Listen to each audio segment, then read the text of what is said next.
We're gonna hang out here Hey, on everybody. a Sunday morning. Hey everyone. If you're watching, welcome. We advertised this kind of late. This is kind of a last minute thing, but our good friends over at 20 Lore Pro sent us a note this weekend and said, hey, if you all want, you're more than welcome to carry our stream on your channel and do some commentating and chat over it. People can hang out with you. So we're gonna try it. We're Yeah. gonna do it and watch these games. I do encourage you, if you're interested, we have some great friends down over in Atlanta at Charlie's Collectible Show. We have Wesley and then Hal Brady from Lorcana are commenting there with the 20 Lore Pro team, and it's on their Twitch at 20 Lore Pro. So go ahead and head over there if you're interested in their live commentary. Otherwise, we're going to do our own commentary here and hang out and watch these games and answer your questions. And yeah, it's going to be a fun day. Yeah, it is. We have, it's just the three of us by one, two, and three. So definitely, I feel like a little bit more casual vibe than what you're used to Liam doing when he's being super fancy. But yeah, we're glad y'all are here. Yeah, it's gonna be fun. Some interesting. So we're in the top 8 of Charlie's Collectible Show. Here we are. Here's the first round. This is the 4th seed against the 5th seed. This is a couple deck lists that we're used to seeing. Ruby Amethyst is a deck obviously we've seen since the first chapter, and then we have, the deck that everybody hates to hate or loves to love, Emerald Steel. It's my least favorite matchup in this meta. Um, Wait, these two decks against each other, Oh, I'm you're sorry. saying? No, Or just like being Emerald against Steel. I Emerald hate Emerald Steel? Steel with Yeah. the fire of 1,000 suns. I'm gonna take a look though at No, I'm Not's deck here, because So why do you hate Emerald Steel so much? I just hate it with a passion. It's just because I like to play my cards. This deck leans heavily into a kind of a sub game of discard. They try to put you in top deck mode, Okay. kind of by turn 4 or 5 as kind of the Mm-hmm. goal of the Bucky line of play. And I like to play my cards. Call me crazy, but I like to play my cards when I've got them. Wait, So you mean you like to actually play Lorcana when you're playing Lorcana? I do. What? So yeah, so it's kind of it's no fun to be forced into top deck mode early on. I hear you. So Top deck mode is the worst. yeah. Like, honestly. Yeah. Um, it is. So looking at this Ruby Amethyst deck real quick, it's actually kind of fun. It's kind of a non. There's a couple fun things in it. It runs 3 Magic Brooms, 4 Chunderbugs followers in the 1 slot, so cards that can get you more cards. And then it is running the aggro line that we're seeing in a lot of Ruby Amethyst decks these days, with the Flynn Rider on turn 2, followed by Sisu on turn 3. And then at turn 4, you can drop a Goat, 5 Maui, etc. So trying to get some quick lore off Flynn Rider, hopefully 3 or 6. So it's been really fun to see these typical kind of control decks lean more into aggro Hmm. Yeah, this set. just looking at like this deck list, I feel like don't I normally see in Ruby Amethyst that we have some more kind of top heavy cards normally in Ruby Amethyst? Like he really stops at 7 ink with his Be Prepared. Like we don't have anything bigger than that. Yeah, that's kind of the new thing. The new thing in this set. Usually, I mean, as early as the first set, you saw things like Maleficent and the 9 slot run there. Hmm. Perhaps Scar sometimes you see in the 7th slot, and you still see it somewhat nowadays, just saying be prepared, but not as much. But now these decks are a lot quicker. They try to get to their control and then just close out the game. Some oftentimes using Queen's Castles. That's now a finisher Oh yeah. for Okay. these Ruby Amethyst decks. So it's a lot of fun. I wish. Hopefully this the resolution clears up a little bit. Yeah, Um, it'll make watching the game a little yeah, we're gonna try to figure this out interesting. here. Quality. Yeah. The low latency talk. Here we go. All right. So here we go. Let's see how this plays out. So here we see an aggressive mulligan here from Mickey Chin, the 5th seed. So really, I mean, it's pretty common for these decks to do We're gonna deck these. out. Yeah, right. Deck it for a minute. It's pretty common for I think these Emerald Steel decks to do these aggressive mulligans because really they're looking for the Bucky. We did see, and we talked to the top finisher from Chicago, and he pointed out that his deck doesn't have to have the Bucky line of play in order to be super successful. There's plenty of other lines where he can win the game, and it's kind of false to think about this deck as Bucky or bust. But I do think these decks really want that Bucky line with the Diablo shift on turn 3 or 4, depending on how you want to run it, to really kind of close out the game early. If you can get that opening and put your opponent out of the game early, why not, right? So I think it's not terribly uncommon to see this aggressive mulligan here. So that mulligan telling me probably didn't have a Bucky in his opening hand. Let's see. Can't quite see what he has. I saw a sudden chill. That's about it. So now players cutting and shuffling each other's decks, and we're going to get going here. This is a 10K, so I'm not sure what's going to happen here in terms of splitting. I know with these cash prizes, a lot of the time it's tempting to split. Just the math and the economics work out that way. So we'll see if they're forced to kind of play it out, or if if we do see a split. But Fox and Inkwell and Chernobog's followers on turn 1. Chernobog's followers, a great turn play on turn 1. Oftentimes gets you a card, but then it also and Robin Hood, yeah. But it's also kind of an anti. Well, it's higher strength than a lot of turn 1 plays that we saw in previous sets. Yeah, I was going to say something about Sisu there, but yeah, this deck all foil too. So let's see. So as I talked about, Ruby Amethyst is really looking to play kind of that aggressive line nowadays. So hoping for a turn 2 Flynn, I think, is the preferred line for these Ruby Amethyst decks these days, followed by a third turn Sisu. Player thinking about it here, questing with Chernobog's followers. And I don't think, yeah, I was going to say, I don't think we'll see the card draw looking to scoop up lore, I think, fast with this deck, with this particular build.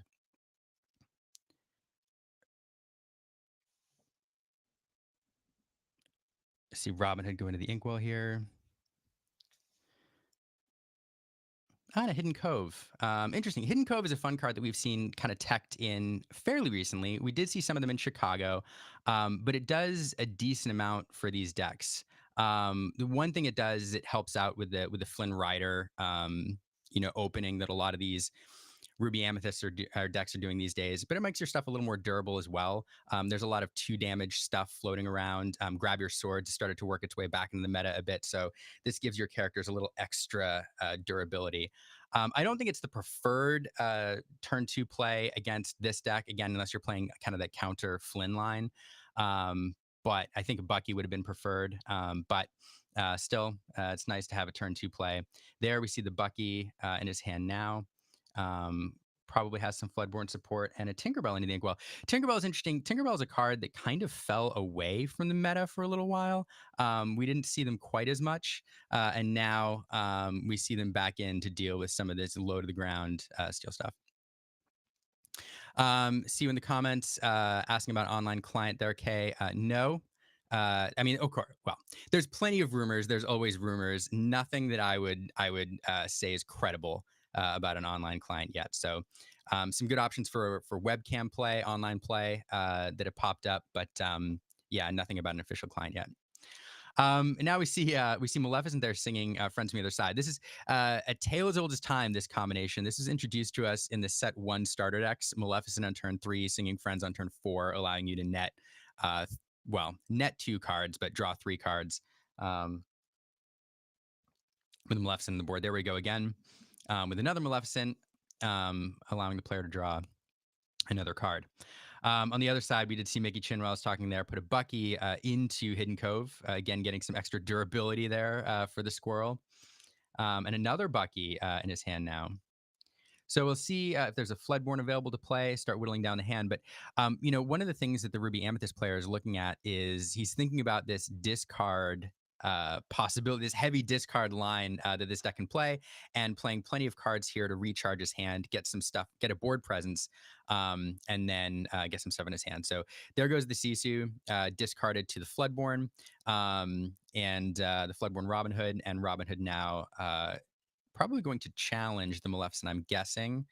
Robin Hood, fantastic card. Oftentimes in this game, you have to choose between questing and getting lore and then challenging and controlling your opponent's board. The great thing about Robin Hood is you can do both. you can challenge your opponent's character and then gain the 2 lore off banishing them. So there we have Hidden Cove. Just kudos here to the 20 Lore Pro stream. They've really done a good job over the past 6 months or so of stepping up the quality of their stream. You can see the overlay looks great, and they've got this slot here to display cards on the right hand side. So great job on them. I really enjoy watching their streams, and they're streaming over at 20 Lore Pro on Twitch. Fantastic group of folks. So the Ruby Amethyst player again with her friends from the other side, recharging the hand a little bit, playing a snake, bouncing Maleficent, and really just working towards the end game here. Anytime you're playing Ruby, of course, you know that turn 7 represents, turn 6 and 7 actually represent kind of a change in the game state because all of a sudden the removal options really open up for Ruby. And so Ruby Amethyst, I think in this matchup is really looking to get to that point in the game where their removal options are available while keeping something in the hand against this discard deck. So I think the Ruby Amethyst deck here is pretty well positioned getting towards the end game here with a sizable hand. And then, of course, I don't think Mickey Chin, the Emerald Steel player, had kind of the ideal opening, a little slower than preferred. But if you're going to challenge your opponent's hand, having 2 Buckies in the board is a good way to do it. Immediately, both of them being activated by that Diablo coming down. So, no, I'm not here having to discard 2 cards to the Diablo and the Bucky combo. Yes, everyone still roots against Green Steel. I don't know. I mean, look, it's a good deck. It's a fine deck. I don't blame anybody for playing it. It's just, it's like when somebody plays land destruction in Magic, right? Like you want to play the game. So when people take away your ability to play the game with discard or with like, resource destruction, it's just not as fun. So I think that's what makes this deck, kind of sad to play against. So I did just say that Ruby Amethyst here looked well positioned, but losing 2 cards there. With the Diablo on the board now, a little more difficult. But now we see a signed copy of Friends from the Other Side being played. That's the 3rd Friends we've seen. So an extra 3 cards in hand for No I'm Not. 6-card draw, but netting 3 because Friends counts as 1. So again, doing a great job just keeping the hand plussed up. Diablo there being taken out with a brawl. So like to see that. Flynn Rider into the Inkwell. His time has kind of passed, and now we have Chernobog's followers and a quest from Snake. So driving the lore total up just a little bit. Of course, the Snake, they're vulnerable to Robin Hood, but no, I'm not thinking, I'm just going to get the lore while I can. Perhaps be prepared coming next turn. We'll see. It is, yeah. Looking at the comments here. I'm growing tired of playing it. Sorry, Green Steel. Yeah, Emerald Steel being overrated. I think every meta, if I take a pause from gameplay here for a second, we see another Pegasus come down, forcing another 2-card discard. Every time we see a new set come out, there is a deck that kind of presents itself as like the new hotness, and everybody floods to it, if you'll pardon the Lorcana pun, pretty quickly. And I think that was Emerald Steel this set. The Diablo just is such a good card paired with Bucky. And so I don't know necessarily that it's overrated, but I do think that there's going to be a lot of answers and the meta is going to shift to deal with it. So it's not going to be as dominant as it is now and that people fear it will be. In fact, if it was as dominant as people think, I think we would have seen a lot more of it in Chicago. But we did see that the most common deck was Ruby Sapphire. In the top 64. So, the Emerald Steel being the 2nd most represented deck. So I do think it just has a bad reputation, a mean reputation. I don't know.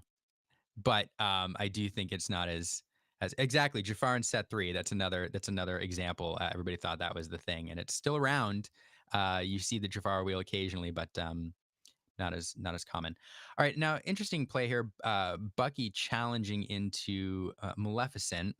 It's a Maleficent card that can sing friends. We've seen 3 of them played already.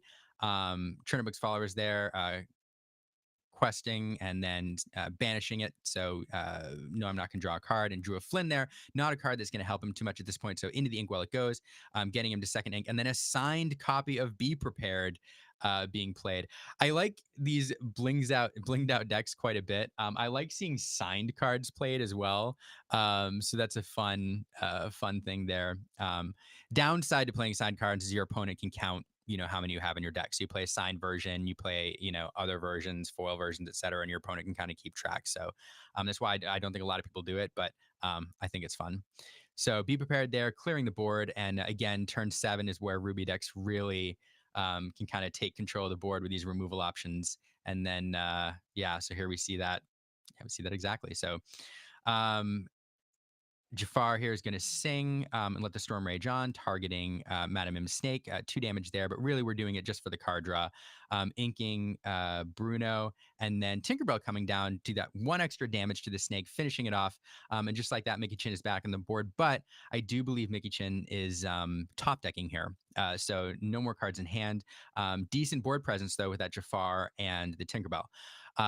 We do talk about the card challenge that the Emerald Steel deck has right now, but Jafar a card that'll allow him to draw some cards if there's anything vulnerable, on the Ruby Amethyst side of the board. So something that that player's going to be thinking about. We do see a rabbit in hand. I'm guessing we're going to see that sooner rather than later to again get another card. See what options are available. I'm sure No, I'm Not would love to draw into another Be Prepared here, clear out those last 2 big threats, and then really run away with the game. But some other good answers here. And there's one, Maui coming in, immediately challenging the Jafar, removing it. I do think that, obviously getting it off the board is great. Getting any character off the board is great, but getting rid of that card draw potential for somebody top decking is also extra great. Yeah, seeing the chat. There are some lines, especially there's Ursula Deceiver coming out, or Deceiver of All, which can double sing some songs and do some work. But yeah, this is a challenging position for the Emerald Steel deck. The problem oftentimes is closing out these games. Again, there are some lines that are available. I do think a Tragic Beast here would be a fantastic draw for the Emerald Steel deck, allowing him to recharge his hand a little bit, maybe draw into some answers. But yeah, this is a challenging position to be in. Once Ruby Amethyst gets past turn 7, it just becomes challenging. So looking at the deck here, this is Kendall, by the way, on the left. There's not a lot on the top end to close out the games. I think Queen's Castles and Goats are the finishers that Kendall's going to be looking for here. But gosh, just with King Undisputed, Brawl, Madame Medusa, there's just so much removal. So yeah, it's going to be hard for Mickey Chin, I think, to establish a big board presence. Rabbits coming down. Yeah, interesting note on the rabbit. This is kind of random, but a fun fact for everyone out there. Watch the economics of the Might and Magic starter deck from Rise of the Floodborn.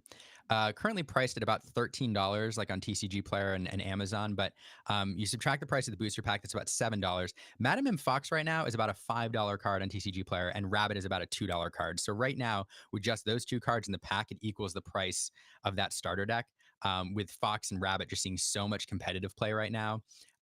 Without a reprint, those prices are going to continue to go up. So it's an interesting, for anybody who likes to follow the stonks in Lorcana, it's an interesting, I don't know, thing to follow.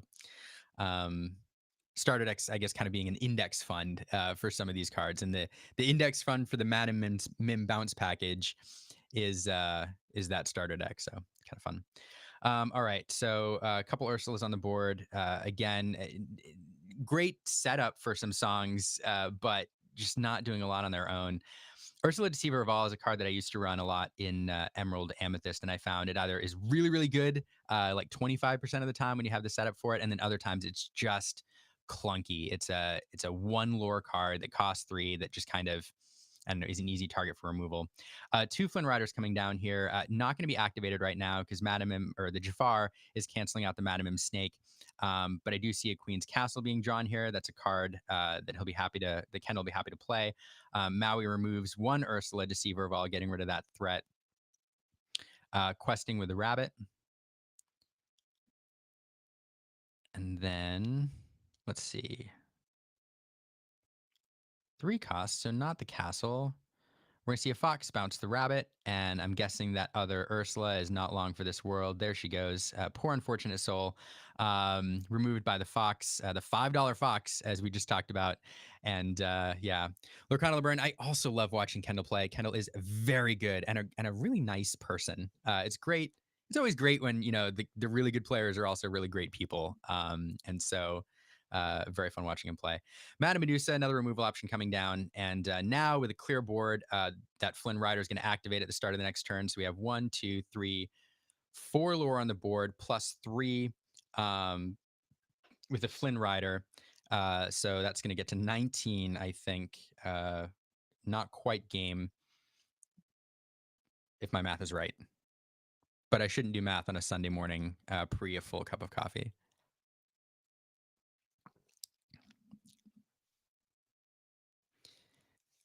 So here we go, the goat, and that's it. That's going to be the extra one that Kendall needed there. Wow. Okay, so this is kind of how you expect these games to go, honestly. The real hope here. So one of the challenges in this matchup for the Ruby Amethyst deck is the Ruby Amethyst deck has to get to 6 or 7 lore to really take over the game, unless it's going to hit that aggressive line. But I think oftentimes against this Emerald Steel deck, that's not the line that you typically want to play. I think you want to play the more control matchup. The problem against a discard deck is, you know, every time you discard a card, it might not be a card that you need necessarily, but it's ink, and you have to get to 6 or 7. So Kendall really, really wants to find cards that allow him to either develop a board state while replacing itself, while that card replaces itself in his hand, for example, Maleficent or Chernobog's minions, perhaps. But really, Maleficent and then friends from the other side. You really want to aggressively draw for friends from the other side, because it gives you that 1 or 2 extra ink, 1 or 2 extra cards you need every turn in order to get to that 6 or 7 point. So really for the Emerald Steel deck, I know there's multiple lines you can play and succeed besides the Bucky line, but you really want that. You really want that Bucky line. You really want Bucky on turn 2. Even if you're not shifting Diablo on turn 3, even if you're playing Diablo, or even if you're not shifting Diablo on turn 2, if you're playing Diablo on turn 3, that feels good. And I think, you know, Mickey's going to be mulliganing aggressively to kind of get there.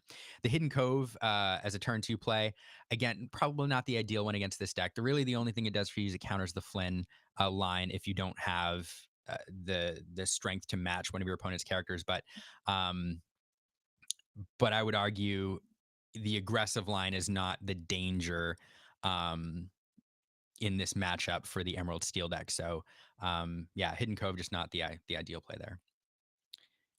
Kendall also flexing his Lorcana Challenge shirt there. These were not given out for free or anything. So yeah, so a sweet pickup there. I'm a little jealous. Not gonna lie. Yeah. So let's see. You know, I highlighted earlier for those who missed it. This is a fairly standard Ruby Amethyst build these days. There's not a lot in the top end. It does top out at 7 with the Be Prepared, so nothing to sing it. 4 Queen's Castles. The one interesting ad I think you see in some of these decks these days is the Magic Broom. It's the 1/2. When you play another character, you can banish it to draw a card. So it operates similar to Chernobrig's Followers, where it gets you a character on the board early, but then it can replace itself as you play another character. These cards, like Chernobrig's Followers, like Popsicle, like Magic Broom, that allow you to draw a single card off of them, they're one way to think about them is they're a consistency engine. Any card that replaces itself allows you to find the key cards that you're looking for in your matchup easier. And it's one of the reasons why I think Sapphire Steel became a lot better this deck with the addition of the Fortispheres. It's 4 more popsicles, and so those are almost like empty slots, because now those other 52 cards are cards that you're going to see a lot more often. So not only do these cards give you item fuel for an item deck, but they also give you a greater level of consistency. And so Chernobrig's Followers, Magic Broom, cards like Maleficent that allow you to draw a single card off them are also filling that role, kind of consistency engines. Bucky is too good. Bucky is very good. Bucky is very good. Um, the thing about Bucky, you know, people talk about Bucky and uh, how dangerous it is and how it got good this set. The problem with cards like Bucky, where it's like when you play a Floodborn, do a thing, is it's just going to get better as the game goes on because it seems like we're going to keep seeing Floodborn, and so the more Floodborn, the more low cost Floodborn you get, the better and better Bucky gets. So it's just not going to get worse. Um, Multiple people I see in the comments commenting on the shuffle game. Yes, their shuffle game is on point. I also cannot shuffle terribly well. I used to pile shuffle, even though it's not true randomization, is just a, I don't know, comfort. But oh, so I want to have aggressive mulligan here. It looks like from Kendall, if I'm unless my math is incorrect, I see 6 cards there. So I probably either looking for or wants to pursue the aggressive line this game with the Flynn, but I doubt it being on the draw. Probably most likely looking for Friends, Maleficent, other cards that will draw him cards. In Lorcana, there's kind of this concept of, or actually in TCGs, there's this concept called inevitability, and inevitability is this idea that in a given matchup, if the game goes long, if the game goes 10, 20, however many turns, there's a deck that is going to win the game. um and so understanding in a particular matchup which deck has inevitability is important. And I think it's pretty intuitive too. We all in Lorcana, we mostly know which control decks are going to win in the long game. But it is an important concept to think about, because Kendall here, knowing that he has inevitability in this matchup. If this game goes long and he unlocks Be Prepared, he's most likely going to win the game. So if he can find the cards, Friends from the Other Side, Maleficent, cards that will draw him cards to prevent that, to prevent him from being pushed into top deck mode early, um, he's going to win the game. So probably aggressively drawing for that. Folded a Sad Boy in half. Oof. Sarah, I'm sorry. I'm sorry. That is a truly tragic beast. For anybody, Sarah saying she dropped, folded a Sad Boy in half, dropped in her lap. That is a truly tragic beast. Next level tragic. Okay, so Robin Hood on the board. Turn 1, Robin Hood. Fine turn 1 play, but really representing a shift target for Champion of Sherwood, which could follow Bucky on turn 3 as a turn 3 shift. Fantastic card. Fantastic card. One of those cards I think people thought was going to be good, but I don't think people realized how good. And watching the value of that card just increase ever since that set release is a testament to how good it actually is. So let's see if we have the Bucky. We do have the Bucky on turn 2 here. Okay, so this is a very good opening. It's not the Diablo shift opening on turn 2. I think that's fine for the Emerald Steel player. If he can shift Robin Hood on turn 3, I think that's just fine for him. Now, interesting play here though, because making the Robin Hood vulnerable is representing to Kendall that shift is not available. So Kendall, obviously, if he's thinking about the discard line, would like to draw a card off that Chernobog's followers. Perhaps we'll see if he takes out the Robin Hood. There he does. Takes out the Robin Hood and removes that shift target. So perhaps a game of chicken here, or Mickey Chin did not have the shift and was just looking to remove that card draw. Either way, it's an interesting play. It's a perfect example of Mickey Chin saying, I representing I don't have the shift line, but just in case I do, you want to remove this, right? And Kendall kind of perhaps calling the bluff, or removing that just to prevent that shift from happening on the off chance. But probably would have liked to have a card off that followers in this matchup. So we have Aladdin. Aladdin is a great card that we see run these days. Really, it's a 3-cost Floodborn, which activates Bucky, but then it has the perk of banishing an item when it quests. Obviously, that's not great in this matchup, but it is great against the Ruby Sapphire matchups or decks that are the most popular deck in the meta right now. But happy to activate Bucky there on turn 3, force another discard. I think we saw Madame Medusa go in the inkwell there. So 3, Sing Friends from the Other Side. That's that signed version again by Amber Komigzva. Here's a fun fact: Amber is married to Jared Nickerl, another Lorcana artist. So they're really the power couple in Lorcana, probably the only married couple Lorcana artists I think in the game. So there's a fun trivia fact for you. But on turn 4, we see another Floodborn come down. There's Jafar Dreadnought forcing another discard. We see why am I blanking on the name of the song? It's not Teeth and Ambitions. It's Be King Undisputed. That's what it is. And there it is on the side. Thanks to the 20 Lore Pro folks for that. Another removal option, but not as great when your opponent has a ton of characters on the board.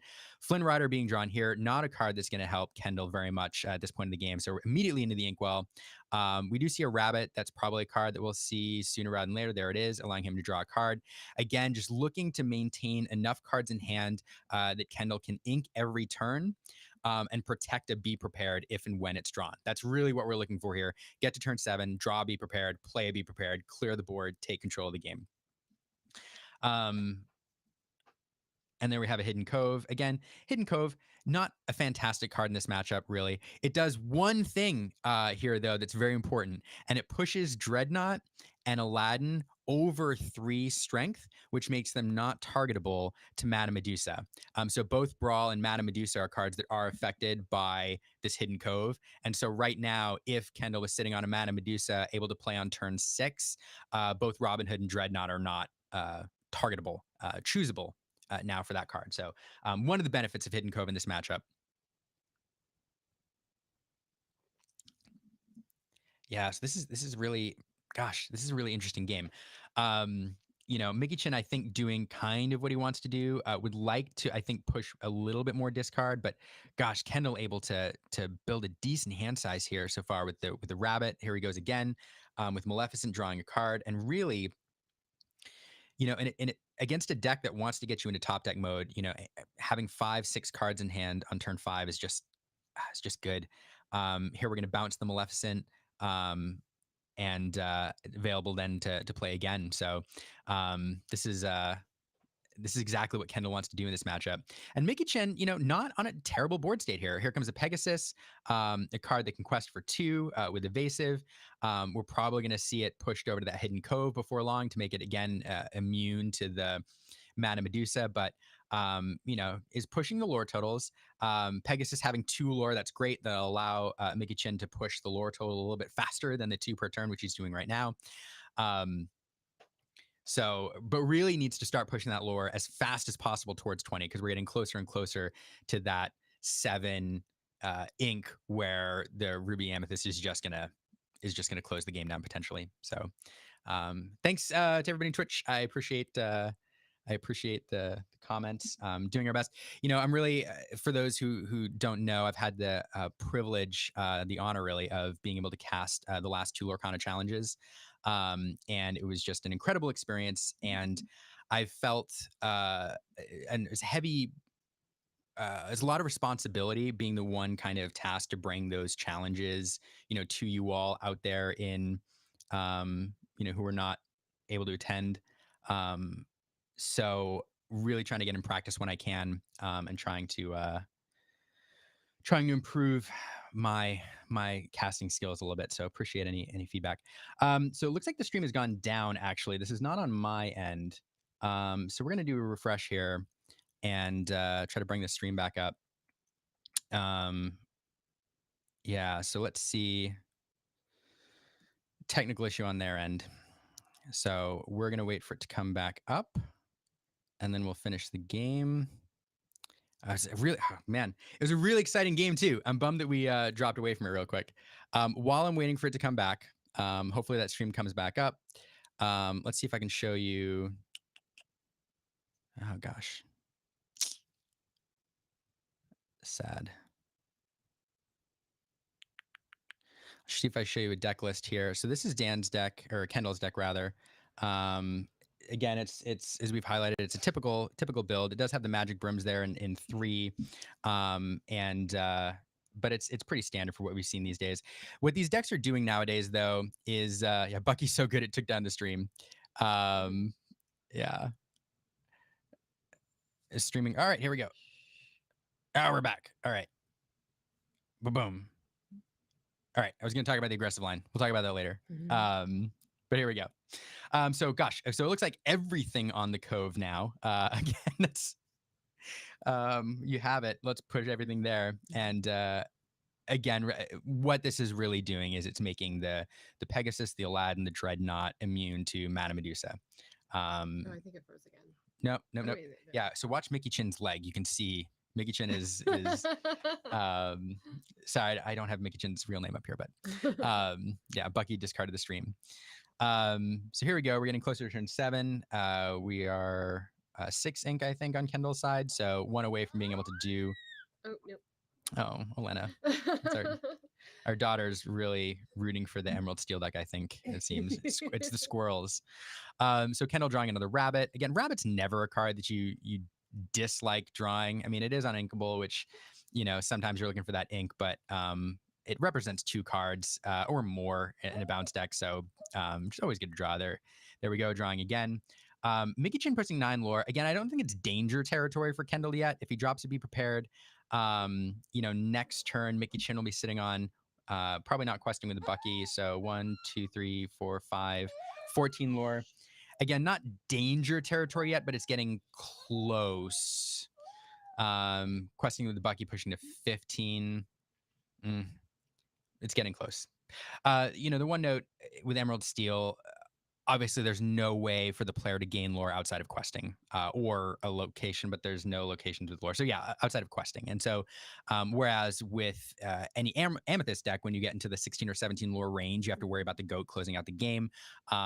There's nothing in Emerald Steel that can do that right now. So the means that the Ruby Amethyst player, Kendall, will always have a chance to respond to any lore gain as it hits the board before it can quest. So I have to say, I love. I'm actually interested in this question from Goody Two Shoes in the chat because I'd love to know that as well. Is there any number of ink that the green steel player should stop inking cards at? I mean, yeah. So yes and no. I mean, there's really no reason to ink beyond 5 or 6. Really, Tragic Beast, I think, is the top end. I mean, maybe Robin Hood, if you're hard playing it, is still 5. So 5 or 6, really. There does come a point in the game where, obviously the reason to ink beyond that is because you want to play 2 cards per turn. So perhaps you want to play, I don't know, but when you're top decking, there's so you need like the card draw to be able to do that, though. yeah, and so there's a reason. So some people might ask, well, if it's a card that you're not going to use, why not just ink it, right? Why not get into your inkwell? But the reason is because it's a mental game at that point. I think if you're holding on to a card, even if it's a non-inkable, even if it's a card that's useless, even if it's a card that you could give you an extra resource, your opponent has to think about what you might have and why you might be saving it. Whereas when you have an empty hand, your opponent's like, all right, I've got free reign to do whatever, Right. because my opponent's going to draw 1 card, and the chance of them drawing a new answer is whatever. So yes, answer to the question is probably around 6. Okay. We are fighting off a nap. Hopefully we will go down and I will be back. Yeah. So yeah, you're hanging out with us here in Sunday mornings, our family commentary stream on this. So yeah, tough spot here for the Emerald Steel player. Did draw a little bit of card draw there, or like moving the left cent, drawing another card, Hidden Cove, not doing a whole lot there. Gosh, just a tough position to be in. Again, Kendall's not pushing his lore much at all, but there's not a lot here right now. Maui's probably going to remove that Hidden Cove, which is unfortunate. One of the outs here that the Emerald Steel player is kind of looking for is a Beast. Beast always feels like it can get you back in the game with drawing that extra card, and being able to push Tragic Beast to the Hidden Cove would then allow you to protect it from Madame Medusa. But Maui's probably going to take out that Cove or not. Maui's going to sit there. Totally fine. Okay, so now another Robin Hood coming down, pushing to the Cove, but 3 Queen's Castles on the board. Queen's Castle has become kind of the finisher for a lot of decks this meta, and especially with these Ruby Amethyst decks. They got rid of a lot of their high lore characters. You do have Sisu, which is kind of an early game play, I think, a lot of times paired with the Flynn. But a lot of decks now, a lot of these Ruby Amethyst decks, and even some Emerald Amethyst decks are using Queen Castles as kind of finishers. So, you prolong the game, you get a few of them in your hand, you wait for the right board state, you drop them down, and then, it's difficult for your opponent to deal with. Location removal still there's not a lot of it right now, other than things that can challenge into it. Not a lot of direct location removal, and there's nothing like a be prepared yet, an Armageddon in Magic terms. So, um, yeah, great finishers. Some of these locations. Are there decks that can outdraw or out add an opposing Bucky? Outdraw, I mean, um, anything Amethyst is going to try to outdraw the Bucky decks. There's just so much card draw that I think Emerald, Amethyst, and I think this deck you're seeing here, the Ruby Amethyst, that can kind of outdraw the Bucky deck. Um, yeah, so Mark Levy, yeah, it's a good point. The Maui with Reckless had to challenge. Um, I don't, and it's an interesting call because I don't know why you wouldn't challenge the Cove. It doesn't really put you at a disadvantage at all. I don't know that it's um yeah, so had to challenge the Cove. And so I think Kendall's moving fast. Was probably not choosing to protect the Maui, just didn't really care about the Cove, and so was just moving fast. But yeah, has to challenge the Cove there, which is probably the right play anyway. Here we have Bucky and Robin Hood challenging the Rabbit. Gets one lore off the board, does get Kendall a card, but it also prevents the card draw off the Queen's Castle for the Rabbit. So Mickey here just playing to his outs, just trying to stall the game out. But really, there, honestly, folks, there are just no answers for those Queen's Castles in this deck. Sadly, so I love to see the player playing the game out, but there's really no way to deal with those castles unless there's some crazy card that I'm forgetting. So unfortunately, it looks like this for Mickey. This is game for Kendall probably. Pass the turn back over. Mickey will get one more draw. Probably see it and realize there's nothing. And here comes the Mana Medusa to banish the Robin Hood. Just a little exclamation point. Goody two shoes. Yep, castle, castle, castle. You missed one. And everything now in Queen's Castles. And Bruno sending Maui back to the hand, and there's the handshake, and Kendall has it. So, um, yeah, fantastic play. I think that the second game was a little better for the Emerald Steel player. Did get the Bucky on turn 2 and started to force a discard a little bit. But gosh, we're going to switch right over here. Kudos to the 20 Lore Pro team for having a 2-table setup and switching right over. This is game 2, it looks like, of 8 versus 1. Lucas Serrano did not lose a game yesterday, or did not lose a match, undefeated in the finals. So here, though, James having won game 1, Lucas is playing on the play here. 3 Queen's Castles on the board.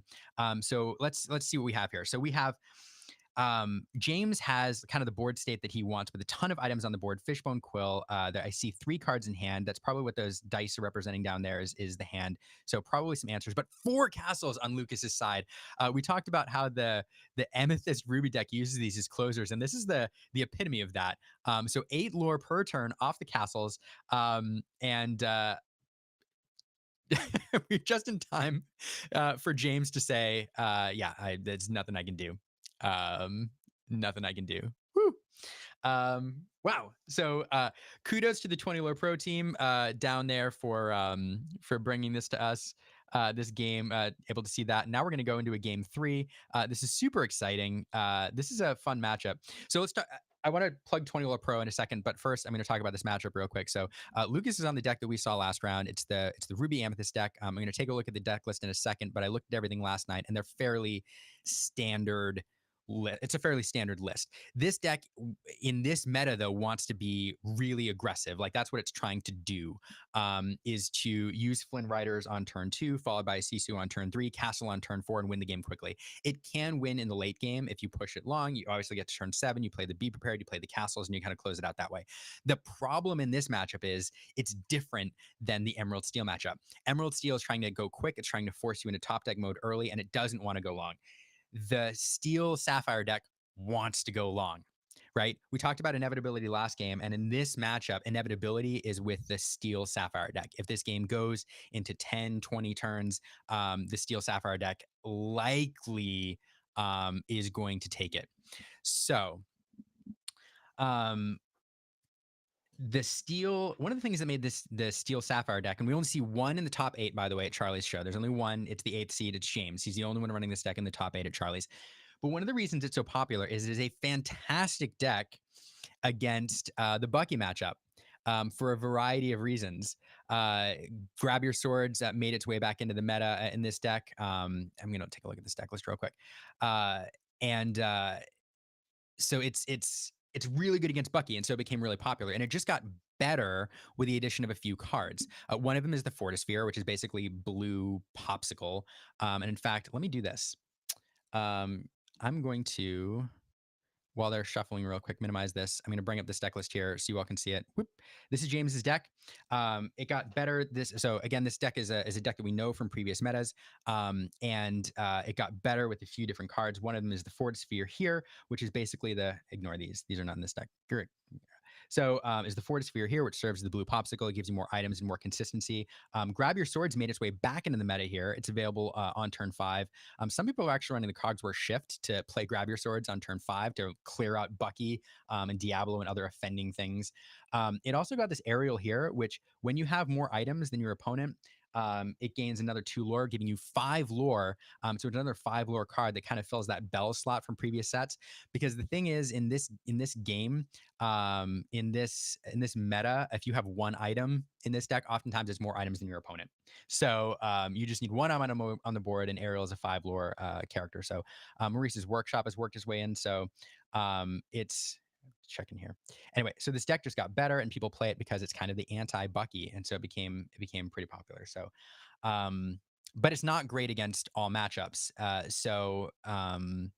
Yeah, it's really in here as kind of an anti-Bucky deck. So we'll see how it does. Let's go back here. Let's go back full screen. So I'm excited to see this matchup, and we'll see how this goes. Simba, another card that their 20 Pro team is showing here, not new in set 4. This is set 3 card, but it kind of worked its way into the meta in Atlanta. I think you kind of saw it around that time I mean, I'm sure people were running it. I'm not going to sit here and say that nobody was running this card. But what I will say is that I don't think it was super prevalent. And around the time of Atlanta Challenge, it started to pop up in a few deck lists, and now it's become a fairly popular. Probably about half the Steel Sapphire decks are running that Simba, but it does a lot of things. It gives you a lot of options, and so it's a decent ad for these decks. So yeah, Queen's Castle MVP of this set. I'm gonna highlight this comment here. Paul Samula on YouTube says Queen's Castle is the MVP of this set. Does it warrant playing more copies of Avalanche Rise of the Titans if running Steel? Maybe. Honestly, it's not a bad option. The thing about Rise of the Titans that's good is it's inkable, right? So in this game, kind of your sideboard cards that you in Magic cards that you'd sub it against specific matchups, they're ink in this game. So as long as they're inkable cards, if they're tech for certain matchups, it doesn't hurt as much to mix them in. But Queen's Castles are just one of the locations. We're also seeing Hidden Cove, but although it's not as dangerous. And there's a couple other locations. I'm trying to think.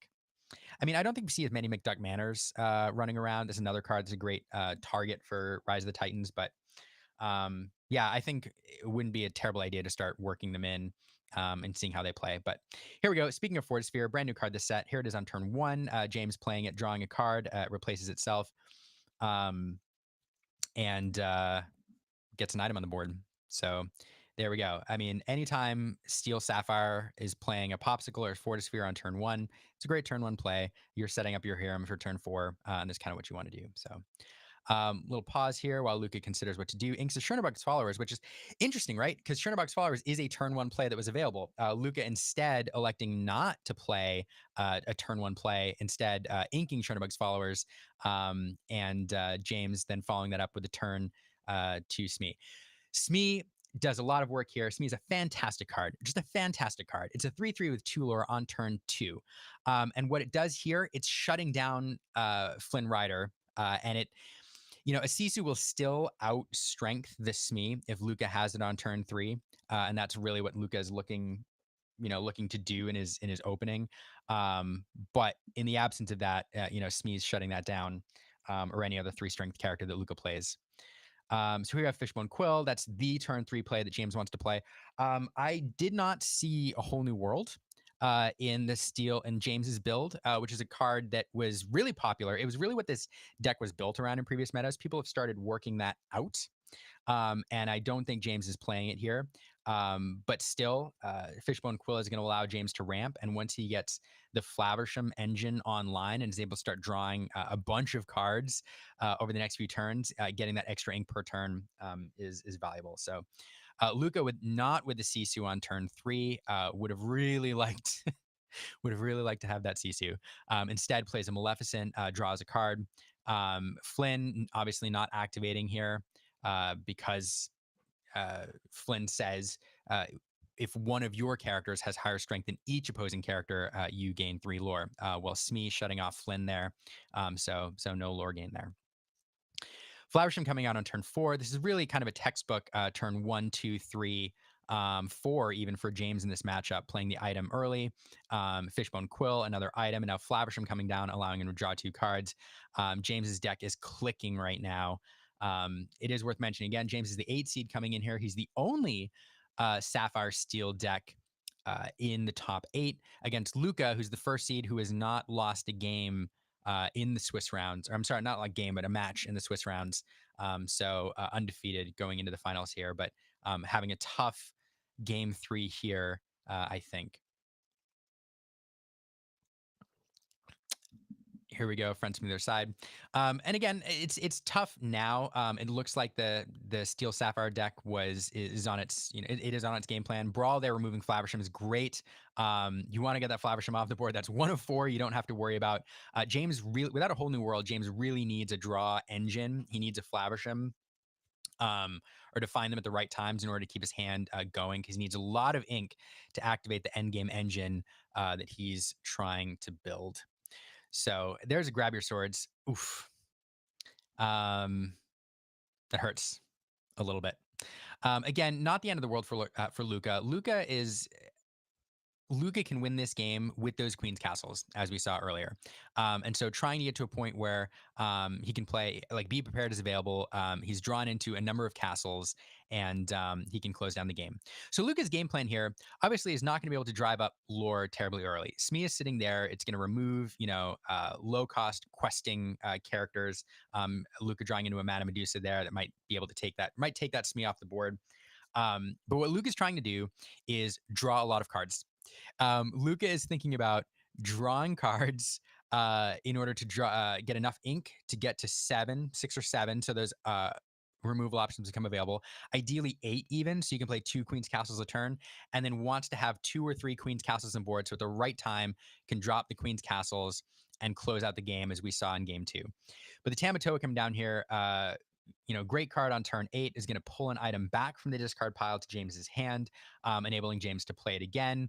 I think pulled back a Fortisphere was the only thing in there, so will enable him to draw a card, look for more cards, etc. So there's the Madame Medusa, uninkable, so you may as well remove that Smee. But then Be King Undisputed says your opponent has to choose and banish a character. Well, when your opponent only has 1 character in play, then the choice is obvious. So great play there. Medusa removing Smee and then making Tamatoa vulnerable to the Be King Undisputed being sung by the rabbit. So here comes Tinkerbell coming down, dealing 1 damage across the board. Another card that's kind of worked its way back in the meta.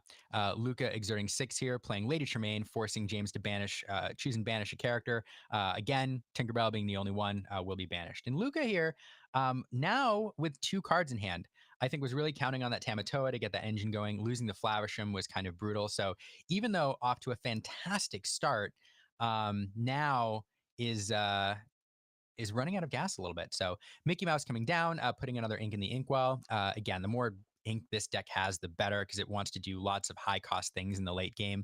But now I think James is really hoping to draw into another Flaversham, kind of get that draw engine going, because that's really what he's going to need. So Luca now, I think, looking at the hand size, is feeling the tide shifting just a little bit.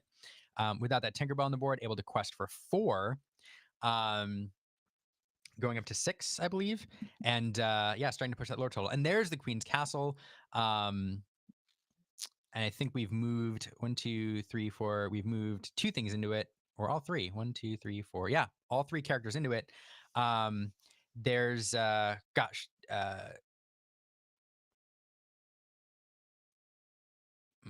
I paused because I gotta figure this out. Oh yeah, boom hits locations. Yeah, so double removal. That's the entire hand into that queen's castle. Really had no choice because without it, Luca would have been drawing 3 cards, not only the lore but 3 cards at the start of the turn, and it would have been untenable. It wasn't a double boom. It was along came Zeus and then a boom for a total of 7 damage, removing that queen's castle. So here we go, questing for 4 and going to 10. Or sorry, questing for 3 because the Mana Medusa removed the Mickey Mouse, and yeah, going to 9. James, I missed the play. I was looking. Oh, sorry, folks. I missed James's play. Whatever that 4 ink was, but there we go, removing that Mickey Mouse, and Luca really in control here.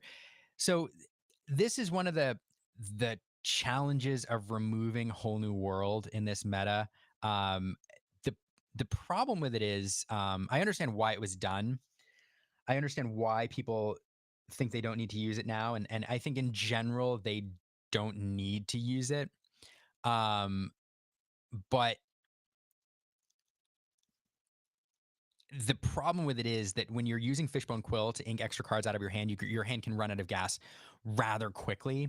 Whole New World allows you to refill it. It allows you to dump your opponent's hand if they're playing a game where they're building towards King Castles, etc. So I understand, that Whole New World comes with a lot of risks, but it is when you don't have it, sometimes you can run into this scenario with this deck where if your opponent removes your early Hiram's, yeah. Why not quest Kelly with, I'm not sure with who. Kelly Wang in the chat asks, why didn't you quest there? I don't remember the play exactly which one you're referring to. But if you're asking Afraid of Maui, it's obviously the Blue Steel players, the Sapphire Steel players quest you're asking about. And I don't, there's no, that character or that deck, obviously you want to gain lore when you can. Obviously you want to push your lore total wherever you can. But in that deck, you're really looking to build this end game engine where you're going to close the game out in like 1 or 2 turns. So I think the desire to save a character outweighed the risk, or the benefit of putting that character at risk to gain a lore or 2. The other thing that you have to think about whenever you're playing a Ruby deck nowadays is if you can save an extra character. There are those cards that we saw the Ruby player play, Luca play, Be King Undisputed, and Lady Tremaine, which force you to banish a character of your choice. So hanging on to an extra low-cost character like Mickey, which can kind of eat that card if your opponent plays it to protect a larger card like a Tamatoa, is useful. And so sometimes, you see these players and you're like, oh, well, why, that Mickey's not doing anything anyway. Why not get the lore out of it? I think it's because it's kind of an insurance policy against those cards if you drop a big card that you want to play or a card you want to keep, like Flowersham, if that makes sense. Hi, Aaron. Hi, I realized I got here just in time for the end of the game. Yeah. No, that was great. So who ended up winning that last? I was watching from the other room. Oh yeah, so Luca pulled it out. Luca had not lost a match. So actually, hold on, I gotta turn your microphone on. That would be helpful. Yeah, but can you plug in the baby monitor? Yeah. Okay, thanks. Gosh, fantastic. So how? Let me plug this in. So Luca pulled it out at the end. Yeah, Luca pulled it out at the end. Okay, that was good. I finally got her down. I put her down. I looked away, and then I walked in the room, and the game was over. And I was like, "Wait, what just happened?" Yeah, no, that's true, Paul. Games getting Paul points out in the chat. Games getting very fast now. That third game less than 5 minutes with detailed and high level decision making. It's true, and you see this in a lot of TCGs. But these players know these decks very, very well. Each player knows the other deck, and especially in. So one thing to mention in day 2 of these tournaments, these deck lists are public knowledge. They're available. And so these players, especially when you're just going into a top 8 cut. Yeah. It's easier to study other people's decks. Exactly. Yeah. And these folks have spent all night studying their opponent's decks and knowing exactly what are in there. Mm-hmm. So it makes that decision making faster because you're not sitting there going, oh, is this, am I worried What's about this coming opponent playing next? this or Yeah. that or whatever? You know the build, and so you know it's available. So Yeah, I actually think it's really interesting going into a top 8. Sorry, I have something in my eye. I think it's really interesting going into a top 8 like immediately on a second day because it does offer that like different level of strategy. Like we're seeing with the challenges, you're going into top 64. I mhm. mean, very clearly you can't like like internalize all 64 decks to kind of understand. I guess like if you know what seed you are, you kind of know who your first opponent's going to be. But it's interesting that these players are probably strategizing all 8 decks for day 2. Yeah. So, No, yeah, they and those with teams who are there and friends have probably mocked up the decks and they've played them a bunch of times. mm, So it's a balance. You want to get some sleep, but on the other hand, they've probably practiced against these decks quite a bit last night. So do we um, know how many actually I think one of the 20 lore guys told me how many players were in the tournament overall. oh yeah, I'm not Um, actually sure. let me actually see. I think they Um, texted me there were yesterday. a lot. There were a lot, and there were 9 rounds, I think. But while you're looking that up, I want to give a quick plug here. So, our friends at 20 Lore Pro are in Atlanta right now, streaming this tournament on 20 Lore Pro Twitch. Mm, And they sent us a note saying, "Hey, do you all want to? You all are more than welcome. We'd love it if you carried this, on mhm. your Twitch and streamed it as well." So that more folks can watch and kind of plug us. So we appreciate them offering this to us. We're not just grabbing their stream, but they sent us a note and said, "Hey, we'd love it if you guys did this." And so, yeah, so great folks down there. There's 2 commentators, Wesley from the 20 Pro team, who's fantastic, and then Mhm. Hal Brady. You may know him as Lorcana on YouTube, is also commentating down there. They're great friends and fantastic. So, thanks to the 20 Pro folks for not only bringing us this stream from Atlanta, but then allowing us to commentate over it and practice our Commentating skills. skills. Yeah. Yeah, I think we actually get to hang out with them next weekend, so I'm super excited about that as Yeah. well. Oh, is that So, next weekend? yeah, it Oh, is. that's awesome. So, why don't you tell people then what we're doing Oh yeah. next weekend so they can look out for that? Yeah, so next Saturday, I think we'll be hanging out on the 20 Lore Pro Twitch channel, casting a 1K that's happening here in our community at our LGS Game Castle Austin. So we'll be hanging out with Wesley and the other 20 Lore Pro guys. Yeah, so check us out next Saturday. I think the whole tournament takes place in one day, so we're excited for that. Yeah, it'll be I fun. also found out that Wesley did tell me so they had 164 players 164. yesterday. So Yeah, yeah. 164. And so Charlie is now has done this is the second high dollar value show Mm, or tournament that they've done. Um 2 minutes behind I was talking about the SME on turn 3 of round 3, but okay. Um so yeah, 164 players, and what we've seen with Charlie shows is mhm, Charlie has really set the bar for these mhm. high dollar I was gonna say, shows. is Charlie who hosted the 8K a Yes. while back? Okay. Yeah. So there was an 8K and then there's a 10K, and has kind of positioned them so they don't conflict with too much else. And so Hmm. what that means is that um, you know 8K and 10K is a lot of money, Yeah, and it's worth for traveling for sure. exactly. And so a lot of really high skill Lorcana Hmm. players, a lot of names that we recognize from these challenges, et cetera, have traveled there. Hmm. So the level of competition there is quite high. Hmm. There's some really really really good players down there. So and we've seen a few already. Luca is a fantastic competitor. Hmm. Kendall Burdett, who we watched previous round, is very good. I know that the Forbidden Mountain folks traveled down there. um who else is there? If you know somebody who's down there, shout them out in the chat. We'll give them a shout out here. But yeah, some great competitors there, and so we're seeing some top level Lorcana play. That's awesome. Yeah, and I love that they're kind of doing this before the championships get started and not on a challenge weekend so that we're able to kind of continually see how the meta is shaping up as we get ready for the next challenge, as we get ready for championship season. So yeah, I love that there's like Lorcana content every weekend now, and it's so great. Yeah, no, absolutely. Yeah, so get back to Kelly's question. Yeah, so it was the SME you were talking about. Kelly asked earlier, why not quest with a SME in the early game?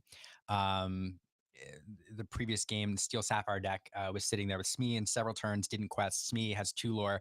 SME, of course, takes damage if he's Mhm. exerted at the end of the turn, unless there's a captain on board. So But really, the reason is you save that extra character, I think, and then you're using it to remove because the ruby amethyst deck is Mhm. kind of on the aggressive line.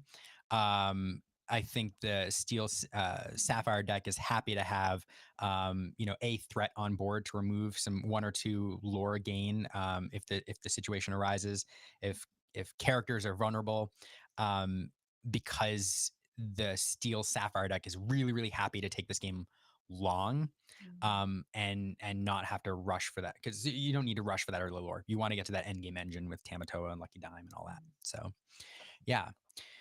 So if you're watching in the chat and you have any questions about, I don't know, the meta challenges, what we have coming up, I don't know, feel free to send them. I'm going to take a look at some deck lists here. Yeah. So the top, what do we see here in the top 8, Aaron? We have, so top 8, for those who haven't seen it, Looks like two ruby sapphire, 2 ruby sapphire, yep, two ruby amethyst, 2 ruby amethyst, three emerald steel, 3 emerald, emerald steel. which I feel like that's what you used to say when it was ruby amethyst in the top 8. Sorry, and then the last one we saw in this last round, which is a sapphire steel, which looks like we won't have him moving forward, but yeah, so we're down to top 4. We're gonna have some emerald steel, ruby amethyst situations going on. And I'm actually interested to see if any of the ruby sapphires moving Yeah, me too. on. Yeah, me too. I gosh, I wish the names. So this is the 5th seed. So who do we see the first round? It was the 4th and the 5th seed, right? Yes. Yeah, and that was ruby amethyst and then emerald steel. Yeah, so the 5th, I was looking at the 5th seed's deck here, and it's super interesting, but we're not going to see it again. So I'm going to look at a different one. So interesting. Somebody was asking before. Let me take this down, and I'm gonna show you all a deck list here. Do, do, while we wait for the next round to start. Oh, Um, you should. I realized when I was watching it earlier, you should make the deck list bigger because it was kind of hard for me to see bloop. Okay, when I was watching it there on it is. YouTube. All right. So oh, can Lucas's deck again? I will go over Lucas's deck in just a second. Anxiety Squid. Yeah, I just pulled this one up, so we're gonna look at this one first real quick. But I don't know. We don't know yet if the 6th seed moved on. But somebody was asking earlier about running Rise of the Titans to deal with locations, and here we see them. Rise of the Titans there used to be run primarily for item removal because there weren't a ton of locations being run, but now I think Rise of the Titans, when it's teched in, yes, it's dealing with a lucky dime, perhaps. Although in the Emerald Steel deck, if you're going to the point where a lucky dime is in play, you've probably lost the game anyway. But I think it's more for these Queen's Castles, to be honest, and other locations. So it is nice to remove perhaps a Flaversham target. So there's some utility there for items. But in general, I think this is in there for pure location removal. So this is the 6 seed deck, and we do see, location targets here. The other interesting thing in this deck is fairly standard. We see the Aladdin. What was I going to say? Oh, Tinkerbell. Tinkerbell kind of worked her way back in. I think she worked out for a while, but we see one copy here of Tinkerbell. I wonder why that is. I'm always just really interested when we see like one copy of something. I think it is anti Bucky. That Okay. is, yeah. It is interesting to only have one, Right. but I do think that it's kind of an anti Bucky play. Rather than yeah, like so they have one Tinkerbell and only 3 of the Aladdin Floodborns. Mhm. So like it's interesting why they didn't just go because they have 4 of all the other Floodborns. So like Yeah, why we don't see 4 Aladdins and then no Tinkerbell. yeah. I mean, I really think. I mean, the 3rd slot is, I guess, it's kind of. Yeah, the 3 slots it's got some competition there. You'd like to be playing Bucky. I'm sorry, Diablo or Ursula. If you're not shifting Diablo, but So I yeah, interrupted you. So you're saying Tinkerbell you think is an anti-Bucky. I think primarily, yeah. I Okay. mean, there's other cards that it pings, Schoenberg's followers and some other things, but Mhm. in general, there's no shift target here, so you have to play it on turn 6. But I think it's kind of an anti-Bucky play. This is a deck. So we saw in the other deck, the other Emerald Steel deck, that they'd worked in a Grab Your Swords, and that's a card that we see quite a bit. This deck not running Grab Your Swords, or it's a card that we've seen worked in more nowadays. It kind of fell out of favor, now it's back in. But Tinkerbell, I think, is in here to kind of fill that grab your swords role, taking out Bucky's. And then it's just a great card for removal. So, question. I feel Yep. like we used to see a lot more morph than we do now. Yeah.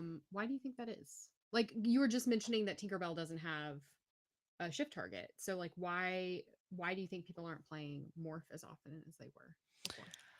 Why not play morph? So you do see some morphs nowadays. I will show between games. I know somebody asked for Luca's deck. We'll take a look at it. I'll take a look at it in a minute. Well, let's see. Actually, we can probably get it Actually, before why this are match we starts. back at the top 8? Say again? This is the start of the Luca.